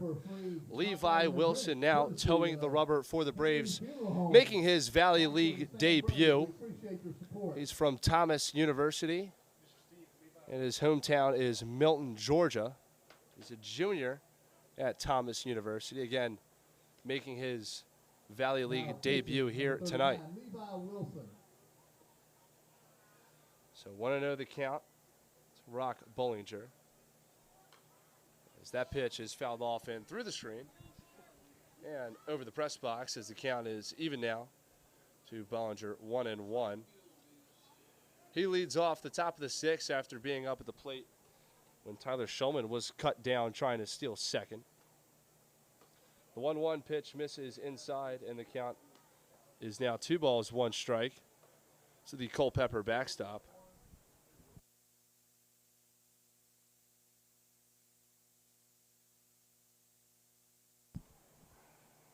The 2-1 is a fastball that misses just outside. And the count goes to 3 balls, 1 strike.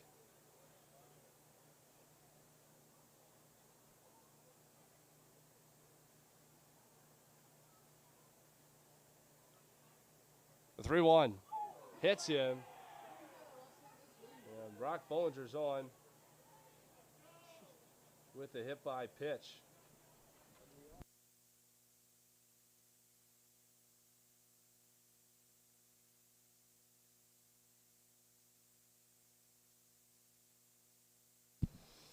So after the leadoff hit by pitch, Ryan Culpeper will step in.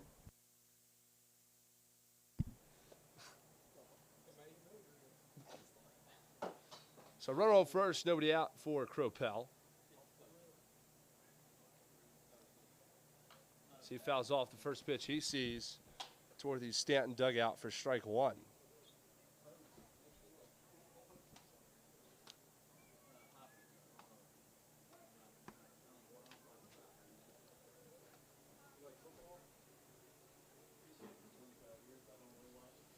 The 0-1 is line at shortstop Jacob Lester. He'll make the play over to first after stumbling on his back foot and makes it in time to get Ryan Culpeper.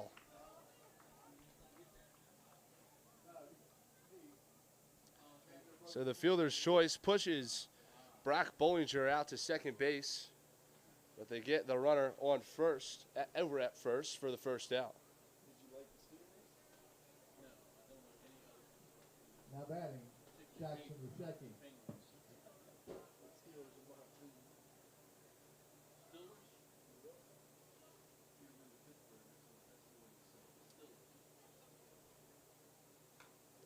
First pitch is fouled off for strike 1.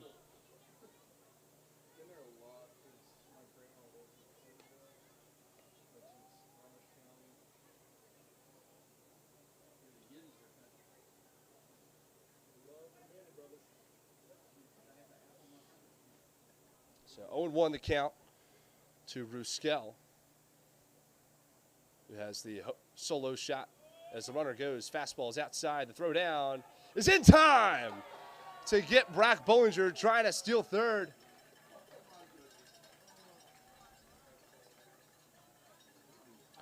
So 2 down now, and a 1-1 count to Ruskel.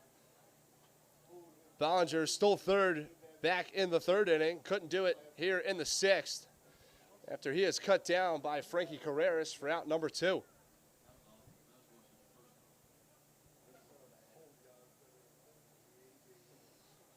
So 1-1 count now. As that ball is popped up in a shallow right field and no one's going to be able to get there, as that ball is in the middle of no man's land. As Rusecki is on with the 2-out single.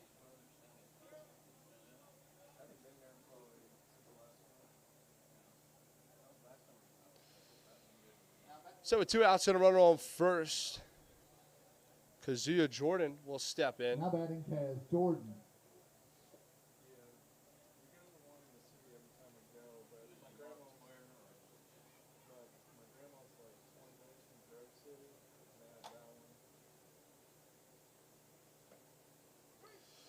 The first pitch to Jack Jordan is in there for strike 1.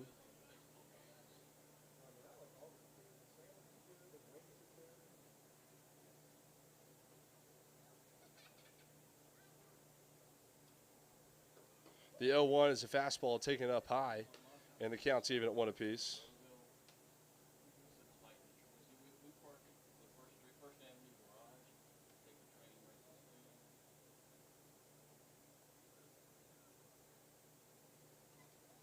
Throw over to first is not in time as Rusecki slides back in safely at first. Count remains 1-1 to Kazuya Jordan.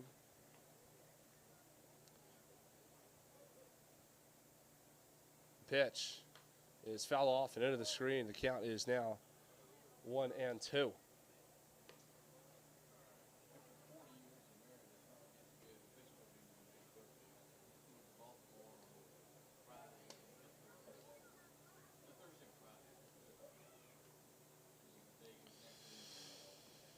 Levi Wilson comes set and steps off the mound.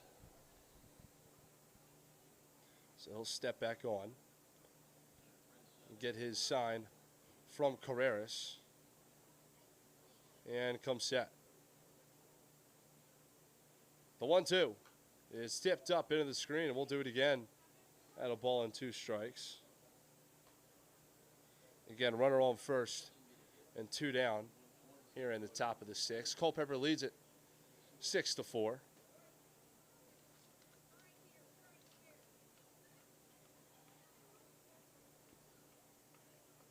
A 1-2. Gets Jordan looking. And that'll be the 3rd out of the top of the 6th. 1 hit, no walks, 1 runner left on base. As we go to the bottom of the 6th, Culpeper leads it 6-4.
So getting things led off now Cameron Cole. in the bottom of the 6th for the Braves is 3rd baseman Cameron Cole. Braves down 2 runs. He squares around a bunt but pulls back as the off-speed pitch misses low.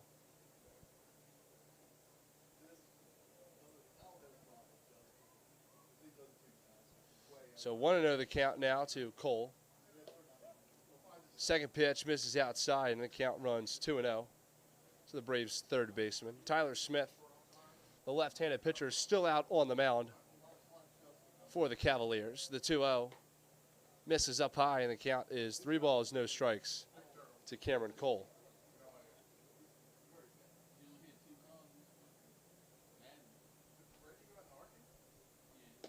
3-0 misses up high, and Cameron Cole is on with the leadoff 4-pitch walk as the lineup card flips back up to the top with Tim Dickinson stepping up with a runner on first and nobody down.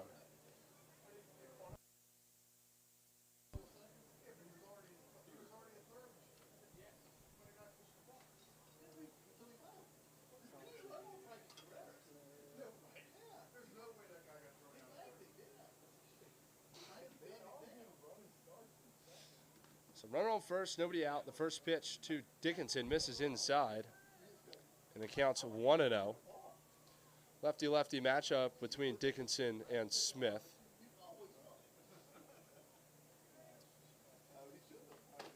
The 1-0 catches Dickinson at the knees and is called a strike. So the count's even at 1 apiece to the Braves' 2nd baseman, Tim Dickinson. Cole with the short lead off first.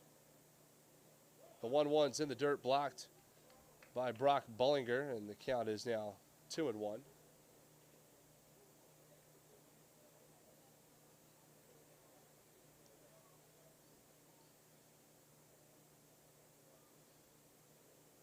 The 2-1 pitch from Smith misses up and away, and the count is 3-0 to Tim Dickinson.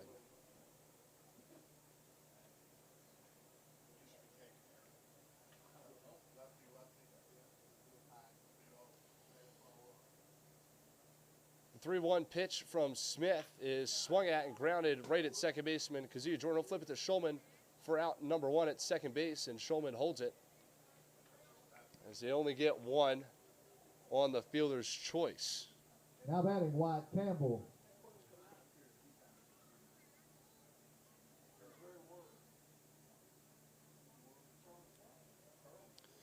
So Cole cut down at second base on the fielder's choice. So with one out and Dickinson now over at first, Wyatt Campbell will step in.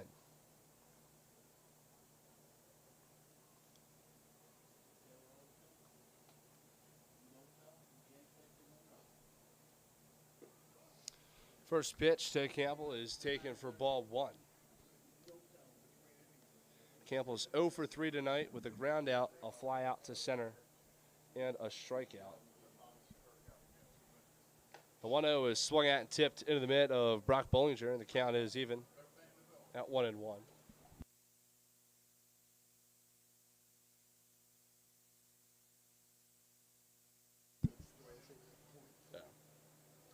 The 1-1 catches the inside part of the plate. Wyatt Campbell is behind in the count, 1-2.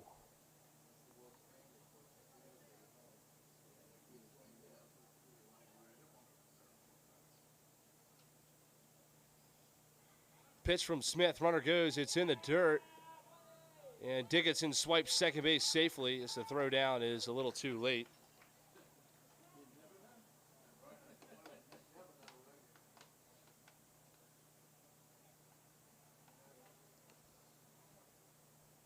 So with a 2-2 count, Wyatt Campbell will step into the box now with a runner on second base and one away after the stolen bag from Tim Dickinson. Smith comes set, the pitch, misses in the dirt, and the count's full.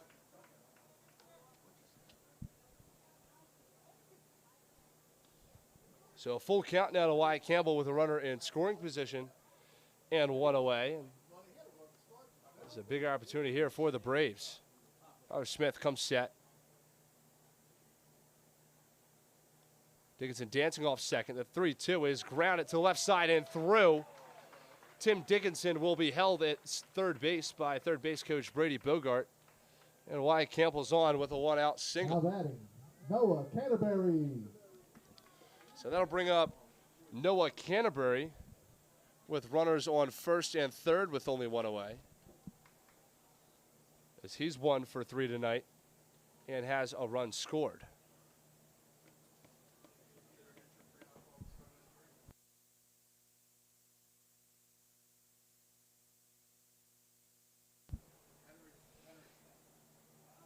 So Canterbury will step in, lefty-lefty matchup. Runners on first and third, one out.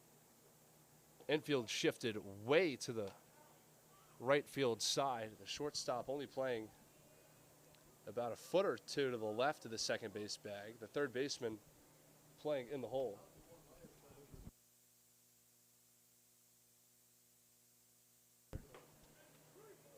The 1-0 is taken for strike 1.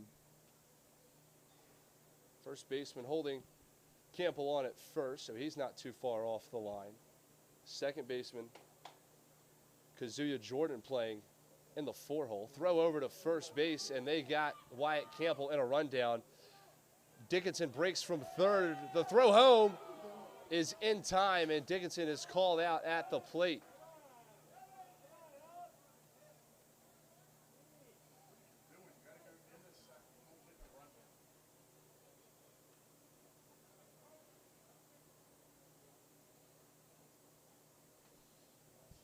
Wyatt Campbell gets picked off at first, but Dickinson breaks for home and is thrown out by John Howard. So now there's 2 outs and a runner on second for Noah Canterbury.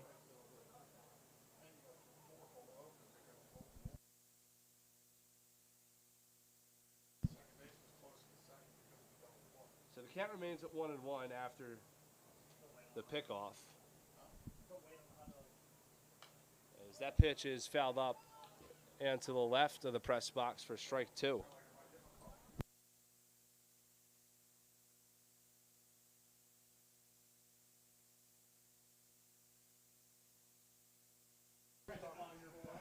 So 1 ball, 2 strikes, 2 outs. Runner on second base here for Noah Canterbury. The pitch from Tyler Smith is at the knees and is called strike 3. And Canterbury is called out on strikes to end the bottom of the 6th. The Braves had an opportunity to put one across, but they can't do it as we go into the 7th inning. Culpeper leads it 6-4.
So getting things led off here in the top half of the 7th inning for the Cavaliers is the leadoff hitter, Ryan Story.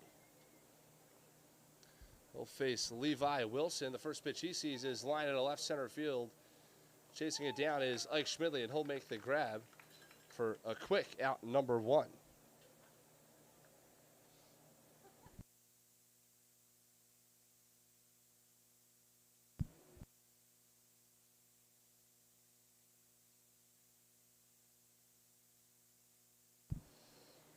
So a quick 1 pitch, 1 out from Levi Wilson brings up Blagan Pato to the dish now for the Cavaliers.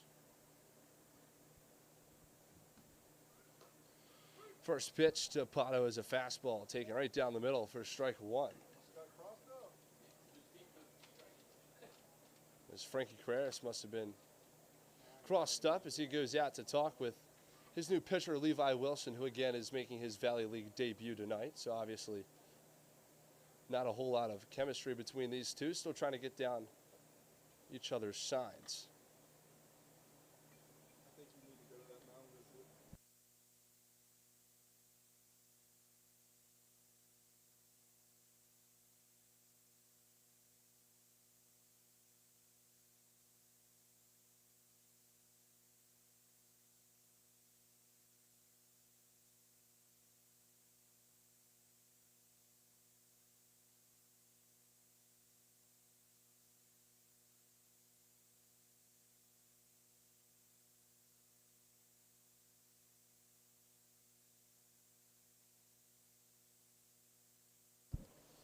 So an 0-1 count now to Blagan Pato after the mound visit from Carreras to Levi Wilson.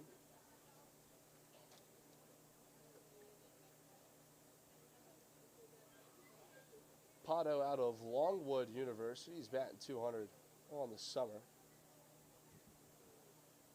Wilson will come set and deliver the 0-1. Fastball that just misses outside, evens up the count now at 1 apiece.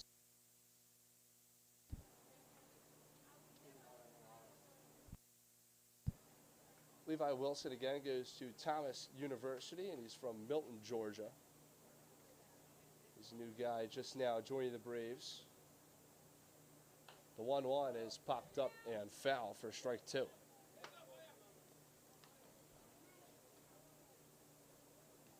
So 1-2 the count now to Pato. Nobody on and 1 out.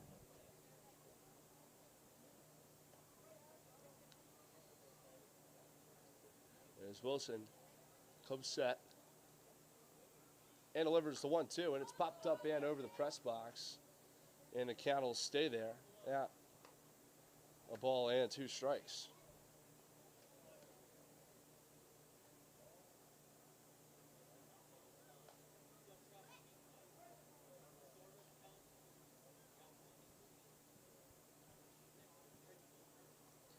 One and 2 the count. The pitch from Wilson sits Pato down, swinging for the second out of the top of the 7th. So a good pitch from Levi Wilson sits Pato down, swinging on strikes, as that'll bring up now a designated hitter, Connor Marinac. Connor Marinac.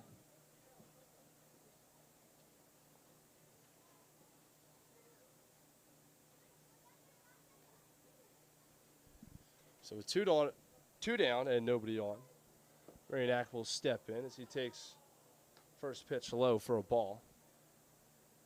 Again, Marinac started the game on the mound for Culpeper, and he's now the designated hitter. The 1-0 pitch is swung at and missed. A good pitch from Levi Wilson gets Marinac to chase a fastball out of the zone, and the count's 1-1.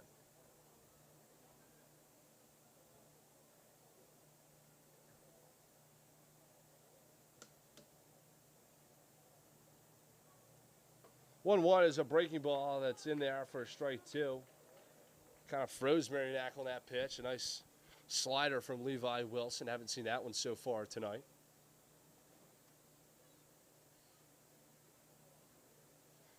One-two count, 2 down, nobody on. The pitch from Wilson is fouled off.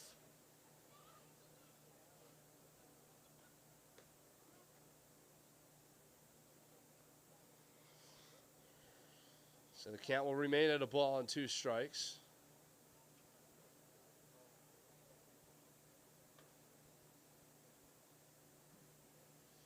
The pitch from Wilson is tipped again, this time into the screen here at the backstop, and the count will stay at a ball and 2 strikes.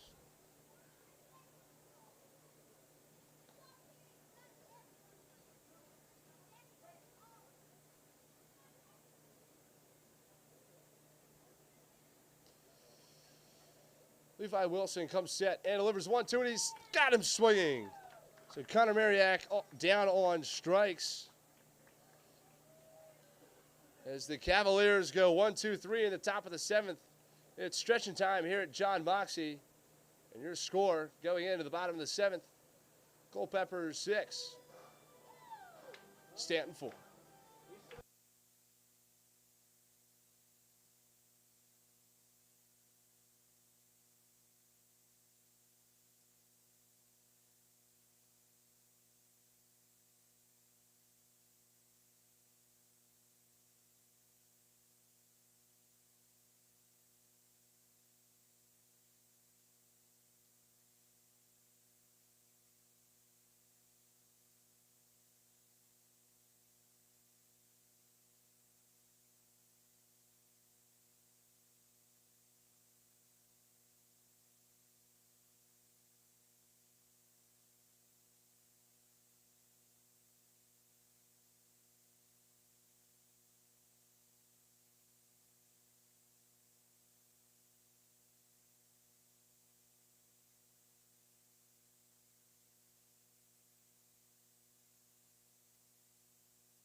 from the College of William and Mary. Leading off for the So now Braves, pitching A.J. Winrich.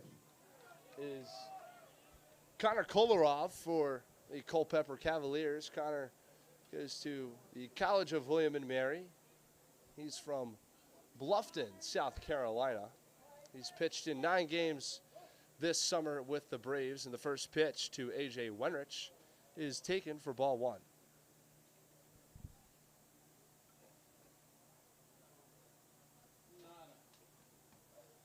The 1-0 also misses, and the count now is 2-0 to the power hitting Winrich.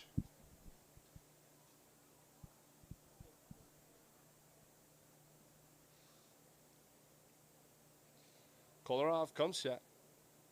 The 2-0. Catches the low inside corner, and that'll be strike 1 to A.J. Winrich. A good breaking ball from Kolarov. Started off the plate and broke right in.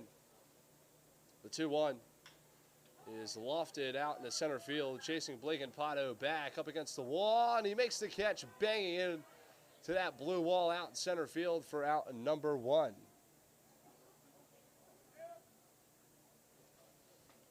He made that catch right underneath the 360 sign out in dead center field. Lester. So I don't think he hit the ball to the deepest part of the ballpark.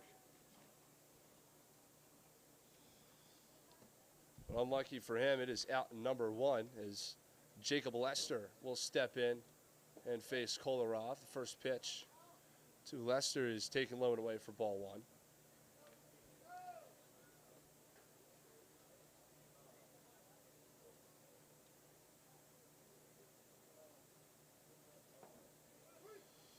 The 1-0 is taken in the zone for strike 1. The count's even at 1 apiece now.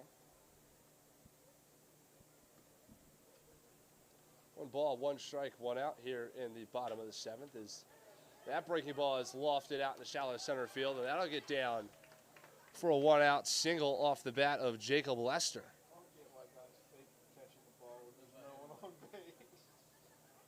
Now batting from Roanoke College, number 26, Nate Prince. So Nate Prince will step in now after he came in to pinch run for Andrew Schaffner in the bottom of the 5th. When Schaffner was kind of hobbled his way to first base. Hopefully he's, as that pitch hits Prince in the helmet. And all the way up here into the press box almost. So that pitch goes off Nate Prince's helmet, and I kid you not, about 2 feet to the left of the window here of the press box at the stadium. And the Braves quickly have runners on first and second for Ike Schmidley, who thought he had a home run back in the bottom of the 5th, but it turned out to be a ground rule double. I think everyone in the stadium thought that was a home run. The field umpire said it got into the well between the 2 walls out there in left field as he fouls off the first pitch he sees for strike 1.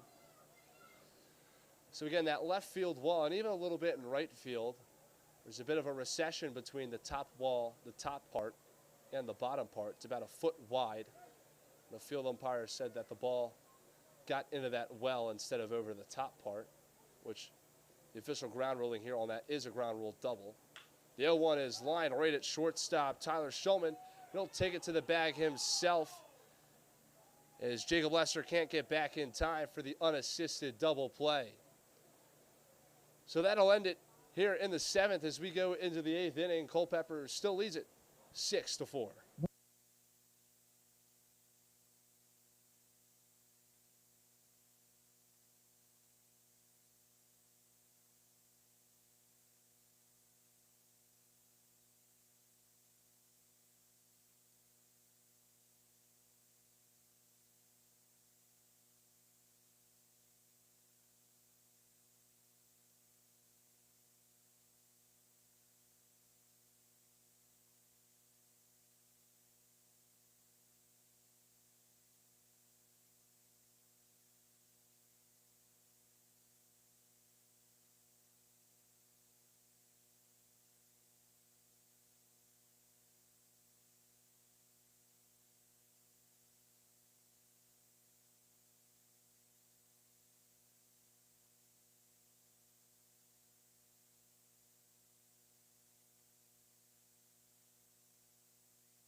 So John Howard will lead things off for the Cavaliers here in the top of the 8th.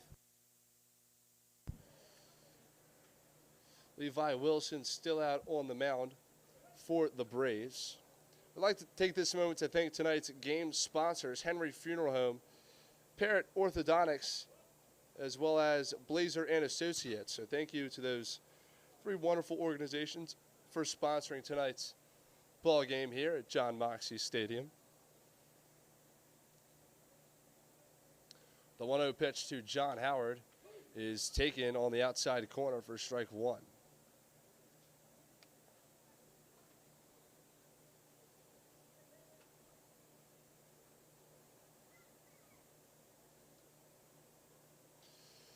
So Levi Wilson will come set. The 1-1 is smacked out in the left field. On for the grab is Ike Schmidley, ranging to his left for out number 1.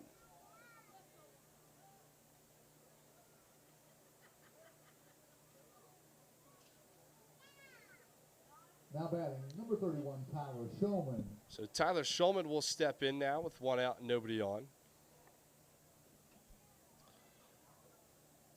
Shulman's 2 for 3 with a double and a single to his name so far here tonight. First pitch to him from Levi Wilson is in there for strike 1.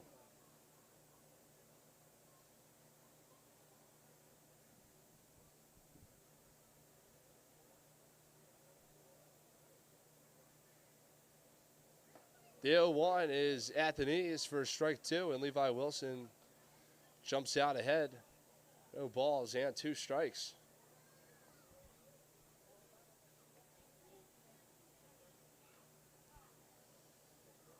Wilson comes set.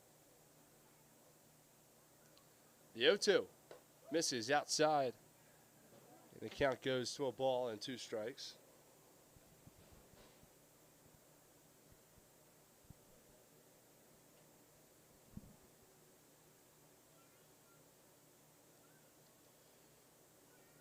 The 1-2 delivery from Wilson just misses inside. And the count's now even at 2 apiece to Tyler Shulman. Good breaking ball there from Levi Wilson. Could not catch the zone as it was a little too low.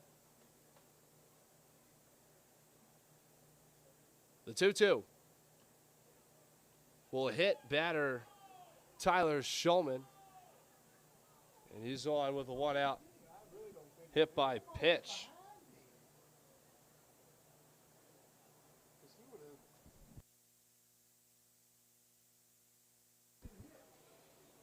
So Shulman's on after he's hit by the pitch and with 1 out.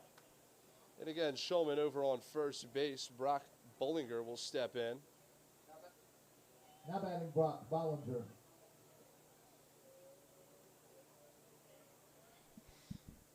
He's 1 for 2 tonight. Also was hit by a pitch earlier in this game.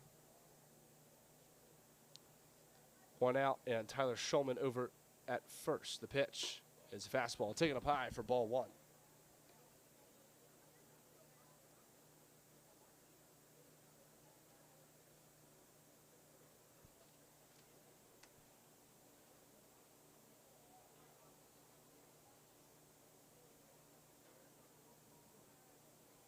Wilson will come set and deliver the 1-0.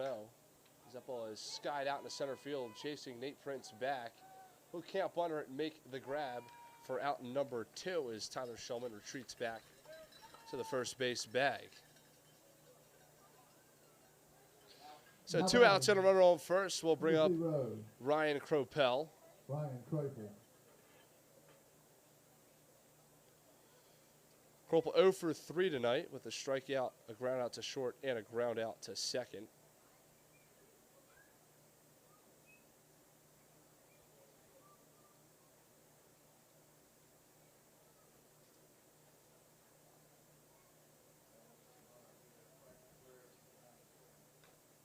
First pitch is fouled off. Looks like it got a piece of catcher Frankie Carreras, as the home plate umpire will give him a moment to catch his breath. As we give you some scores from around the league in the North Division, The Winchester Royals defeated the Purcellville Cannons 4-3. The Woodstock River Bandits defeated the Strasburg Express 8-2. And the Newmarket Rebels defeated the Front Royal Cardinals 12-2. In the South Division, Harrisonburg Turks and Charlottesville Tom Sox are knotted at 1 in the top of the 7th. Harrisburg's up 3-1 in the 9th. 10. 3-1 top of the 10th. So just getting word now that Harrisonburg's actually up 3-1 in the top of the 10th against Charlottesville. The final in Waynesboro. Waynesboro defeated the Covington Lumberjacks 13-3. And, of course, here at John Moxie, the Culpeper Cavaliers are beating the Staunton Braves 6-4. So Carreras will stay behind the dish after the foul ball gets a piece of him. So the count will remain no balls and 1 strike to Ryan Cropel.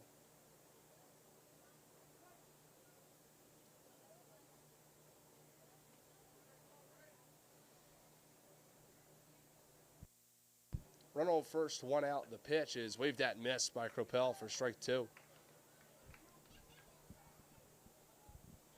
And again, Levi Wilson's ahead in the count. No balls, 2 strikes. Cropel goes to Arizona State University. He's going to be a sophomore this fall. The 0-2 is fouled off to the left side and out of play. So the count will remain 0-2. As that did not sound too pretty, as it looked like that got out to the street maybe.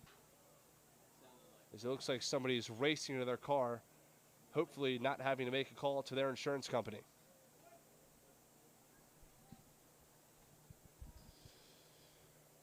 So the count remains 0-2 to Ryan Cropel. Runner on first with 2 down. The pitch is waved at and fouled off again into the street, and I don't hear a bang this time, so hopefully everything's all right.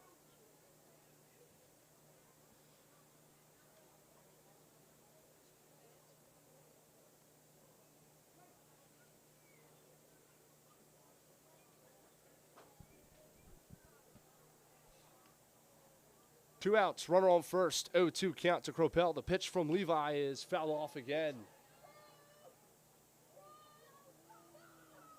And does not hit a car. Again, Ryan Cropel, his foul balls are magnets to the street. As we sit here awaiting, hearing something.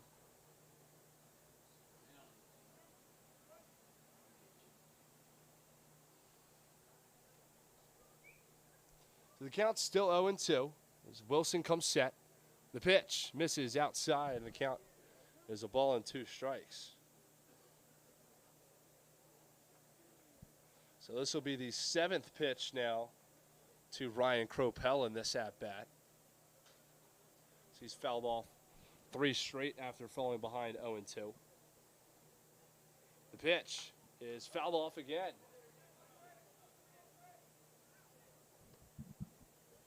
So this time into the backstop. The count will remain a ball and 2 strikes.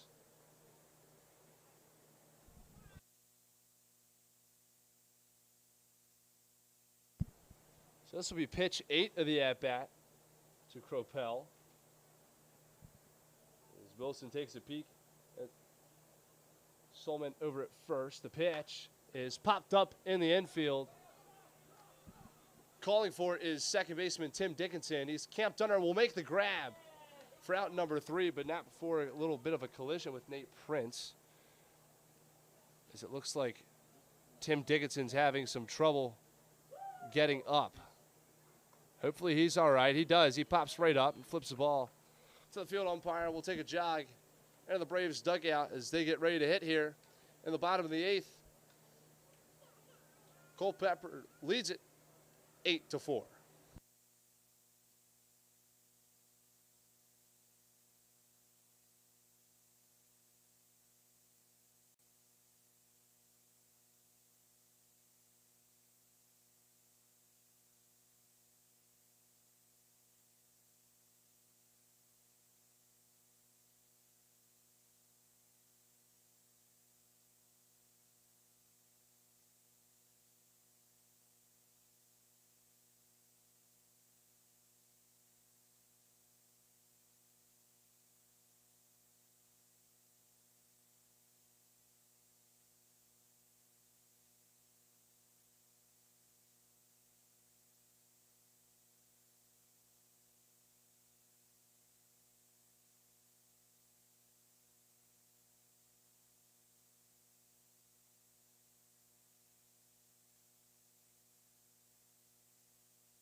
So Frankie Carreras will get things led off here for the Braves in the home half of the eighth. Connor Kolarov still out on the mound as that ball is flown out in the left center field. Calling for it is center fielder Blake Pato, and he'll make the grab in left center for out number 1. Now batting number 28, Cam Cole. So that'll bring up third baseman Cameron Cole.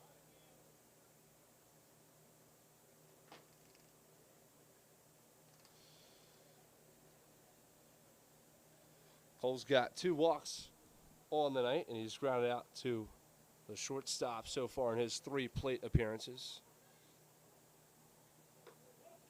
First pitch to him is called the ball as that fastball misses just a tad up high.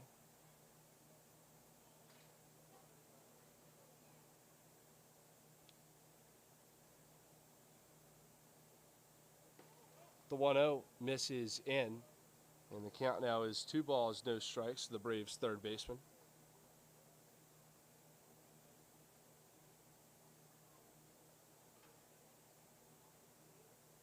Kolarov comes set, the 2-0. Misses low, and the count's now 3 balls and no strikes to Cameron Cole.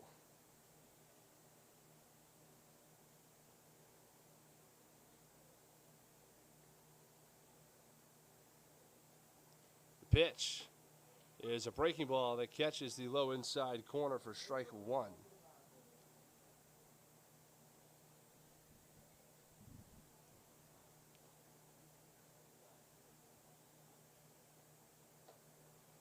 The 3-1 is another breaking ball in there for strike 2.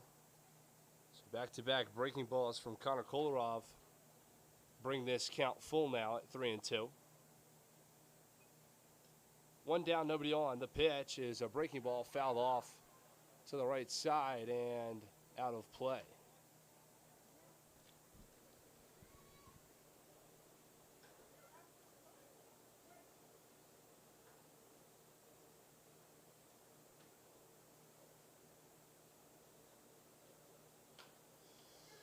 The 3-2 is grounded at shortstop Tyler Schulman. The throw over is not in time, and it gets past first baseman John Howard as Cameron Cole will turn and burn and cruise into second base.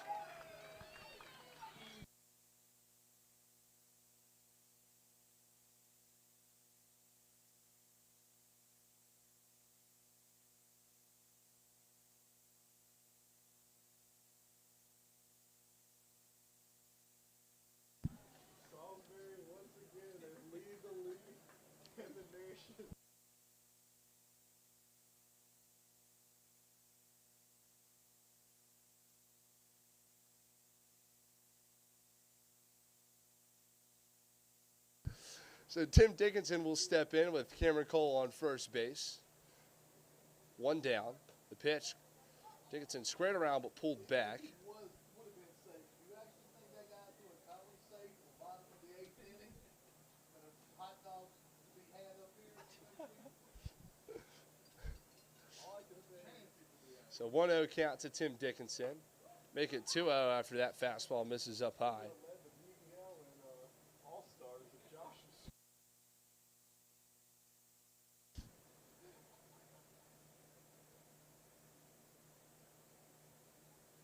So 2 balls, no strikes to Tim Dickinson. 2-1 now after that foul ball. Looks like it gets off the back foot of Dickinson.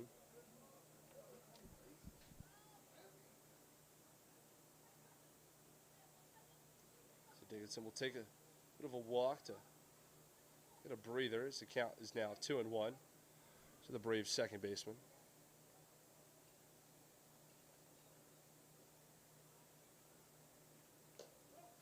Break ball misses outside, and the count's now 3-1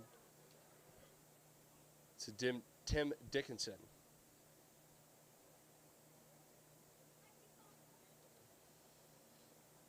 Kolarov comes set, takes a look back at Cameron Cole at second base, and delivers the 3-1. It's another breaking ball that misses, this time way outside.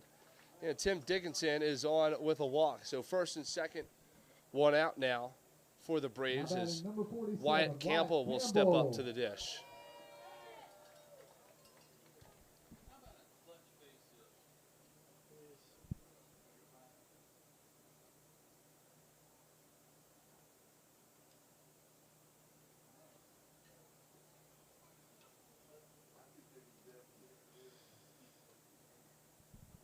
First and second, one out.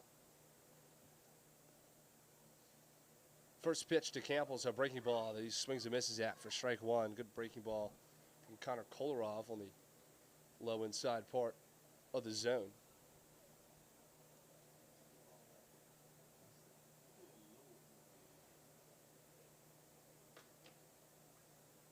The 0-1 is a fastball ground to left side, backhanded by Tyler Schulman. The throw over to second's in time. The throw over to first is also in time for the double play. So Culpeper turns a 6-4-3 double play to end the 8th as we go into the 9th. Cavaliers lead it 6-4.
So now pitching for the Braves will be Dominic Atone. He takes over for Levi Wilson. Dominic is also making his Valley League debut tonight. Dominic Atone. He goes to Columbus State University and is from Noonan, Georgia. So again, he's also making his debut here tonight. So he gets ready to face Jackson Rusecki, and the first pitch to him is taken for ball one. Leading off number 40, Jackson Rusecki.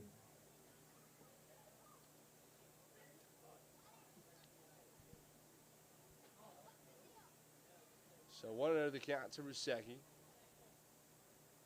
As the left-handed pitching Dominic Atone comes set. The 1-0 misses, and it's 2-0 now to Jackson.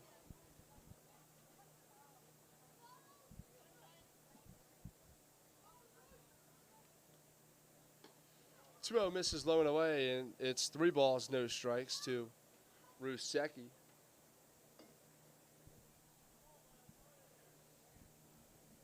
Left-handed pitching, Dominic Atone comes set. 3-0 misses up and away, and that'll be ball 4. So Rusecki on with the leadoff 4-pitch walk, and that'll bring up Kazuya Jordan. Not bad at number 2, Kaz Jordan. So Jordan will hit with a runner on first and nobody down here in the top of the 9th. As Culpeper looks to add a couple insurance runs here in the top of the 9th. The pitch is lined into left center field, out of reach of Ike Schmidley, and it bounces up and over the wall for a ground roll double.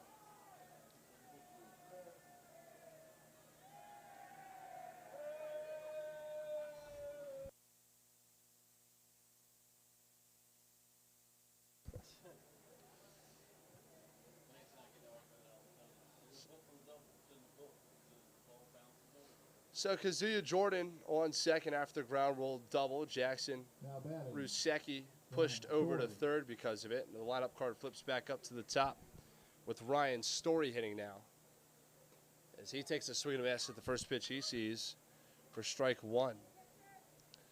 Infield pulled in on the grass. Obviously, they're looking to cut down Rusecki at the plate on a ground ball if he breaks. The 0-1 misses high and tight, but home plate umpire says Ryan Stoney went around. And now the home plate umpire checks over to third. So the home plate umpire says that Story goes around, and then the home plate umpire checks over at third, and the third base umpire says he did not. So the official ruling is still in question. Again, home plate umpire said that Story went around, and then the home plate umpire checked over to third on his own. The third base umpire said he did not.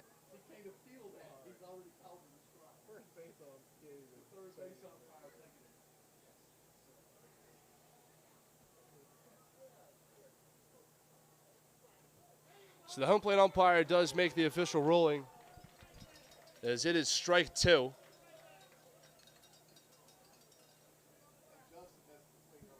So no balls, 2 strikes now to Ryan Story after the confusion. Now, first base umpire is going to talk to the Culpeper head coach, who's coached at third base now. He's obviously frustrated with the outcome.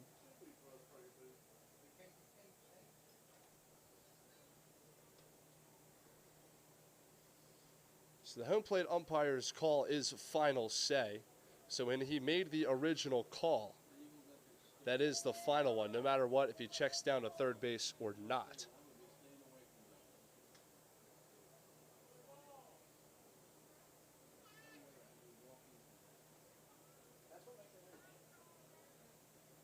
So the count will stay 0-2 again to Ryan Story.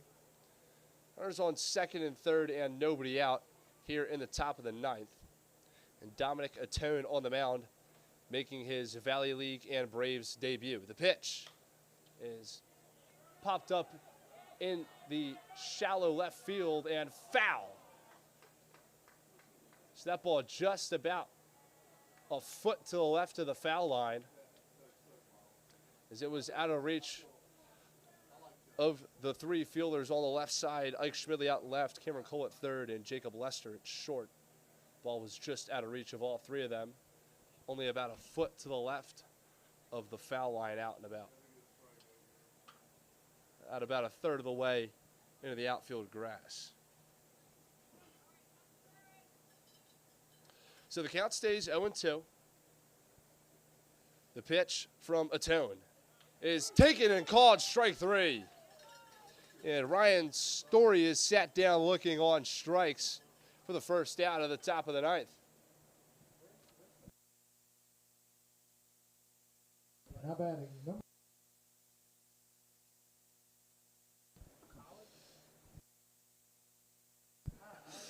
So Blake and Pato will step in now. The infield remains in on the grass with 1 out and the runners on second and third. The first pitch to Pato is taken outside for ball 1.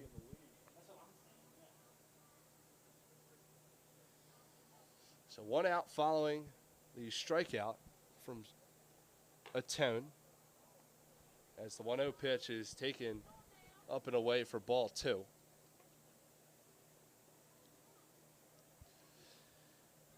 Jackson Rusecki on third, Kazuya Jordan on second. The 2-0 misses up high, and the count's 3-0 now to Blake and Pato.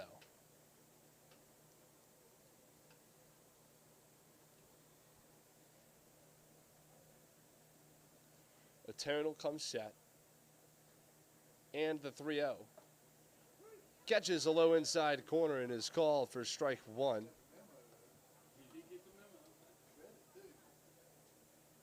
Pato thought it was ball four, had taken a couple steps down the line. Home plate umpire called it a strike.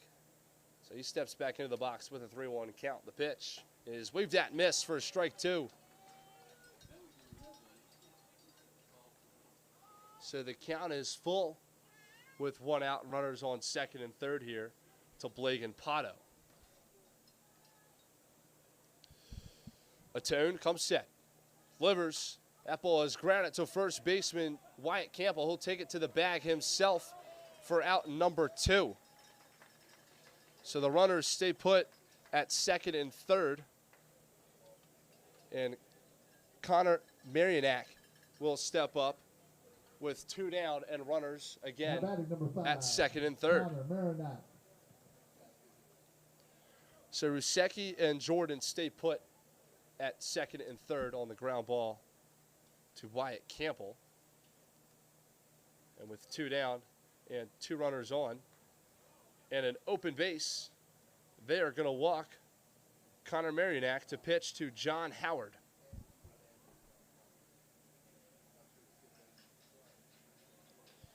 So they intentionally walk. Now batting number 17, John Howard. So the Braves intentionally walk Marianac to load the bases here with two outs. Now head coach Brady Bogart will go out and have a conversation with the infield. And we'll be back here in just a moment after the mound visit.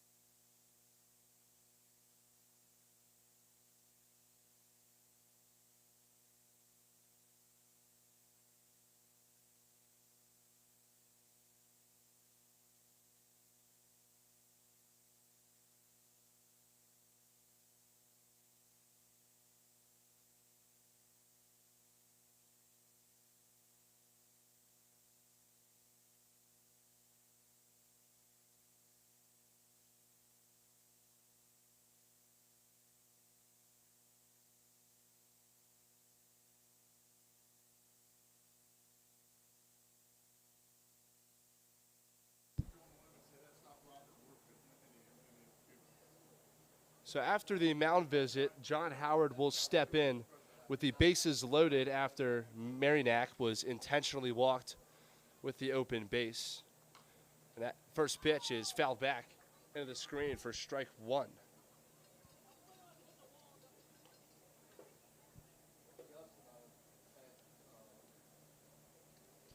So again, bases loaded, two down. And the count is no balls and one strike to John Howard. The pitch from Atone misses just a smidge high, and the count's even at 1-1.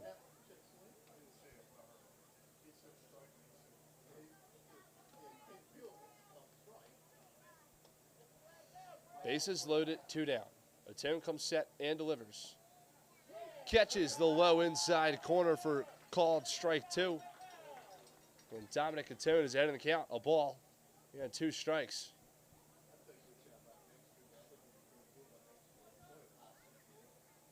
A 1-2. Misses up high, and the count's even at two apiece.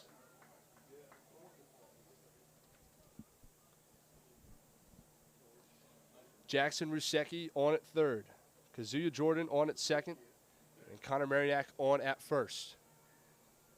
The 2-2 from Dominic Atone is chopped right back. That pitcher, Dominic Atone, and he'll flip it over to Wyatt Campbell for out number three. As we go into the bottom of the ninth, Culpeper leaves them loaded.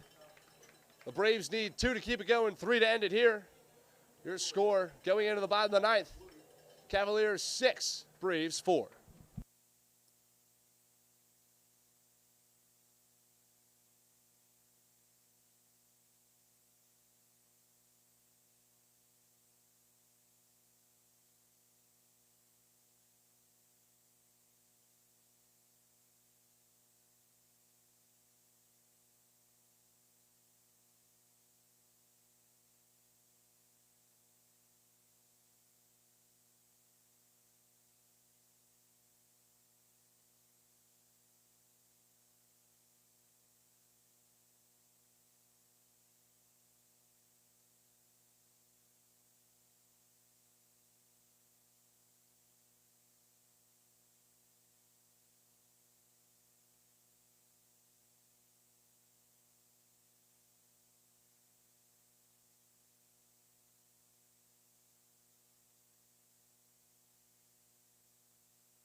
So Connor Kolarov out now for his third inning of work as he looks to get down the 3-inning save. Off the bottom of the ninth for the Braves, number 35, Noah Canterbury. The first batter he's going to have to face here in the bottom of the ninth is Noah Canterbury. Canterbury does have a walk-off earlier this year. He's batting .265 this summer. As the first pitch to him is called a ball.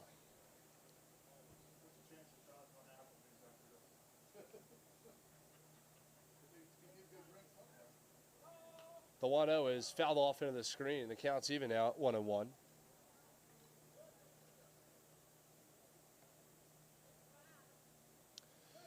Canterbury 1 for 4 with a single and a run scored tonight. The 1-1 misses low, and the count's 2-1.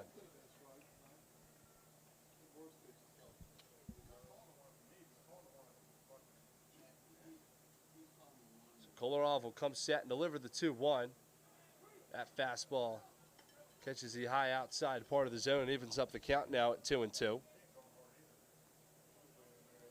Canterbury the DH tonight for the Braves. Kolarov set. The 2-2 is lined into left field. That'll get down for a base hit. So Canterbury gets things started in the bottom of the ninth with a leadoff single. And that'll bring up power hitter A.J. Wenrich. A.J. Wenrich.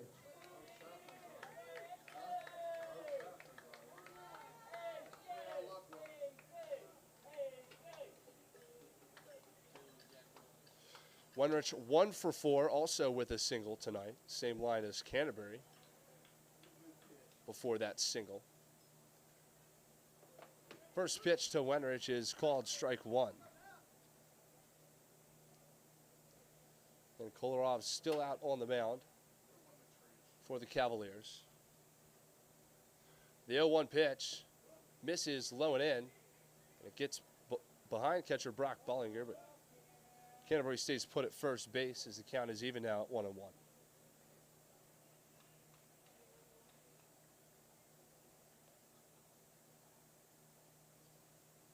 Kolarov sets.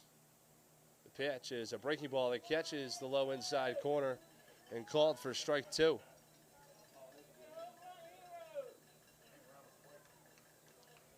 So 1-2 the count, runner on first, nobody out. The pitch to Wenrich is a breaking ball hit high out to left field. Tracking it back is Rusecki. He's camped under it about 5 feet in front of the left center field wall for out number 1.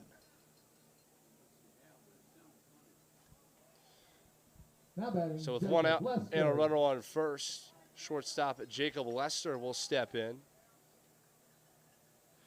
He's 2 for 3 tonight with 2 singles and a walk. As he'll hit here in the bottom of the ninth with a runner on first and 1 out. First pitch to Lester is swung at and tipped into the mitt of Bollinger for strike 1.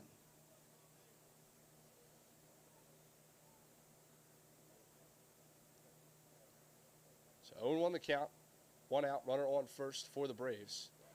The 0-1 pitch gets between the legs of Brock Bollinger. And Noah Canterbury's pushed up to second base on the wild pitch.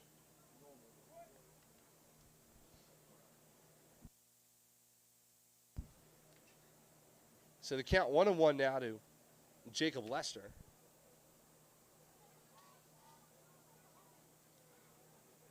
Runner on second base now and 1 gone.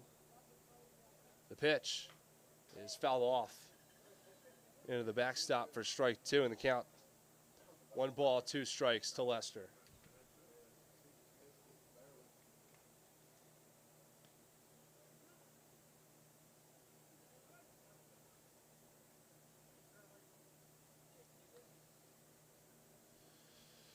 Kolarov comes set.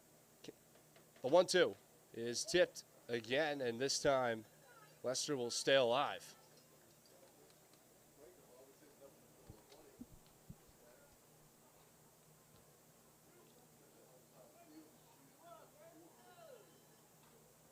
One and 2 the count. Canterbury on second. 1 down here in the bottom of the ninth. The pitch to Lester is swung at, miss for strike 3. So a good slider from Connor Kolarov gets Jacob Lester to chase.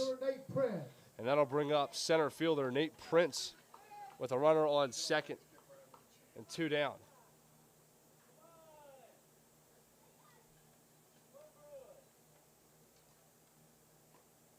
First pitch to Prince is a breaking ball in there for strike 1.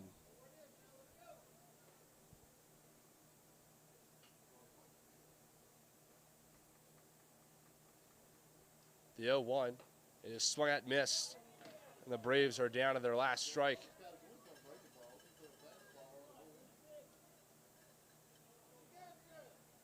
Oh, 0-2 count, runner on second, 2 outs here in the bottom of the 9th.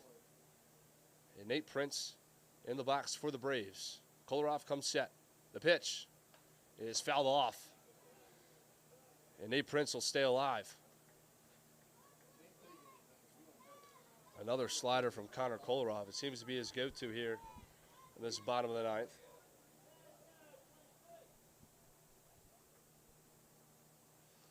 Oh, 0-2 count. Kolarov is set. The pitch.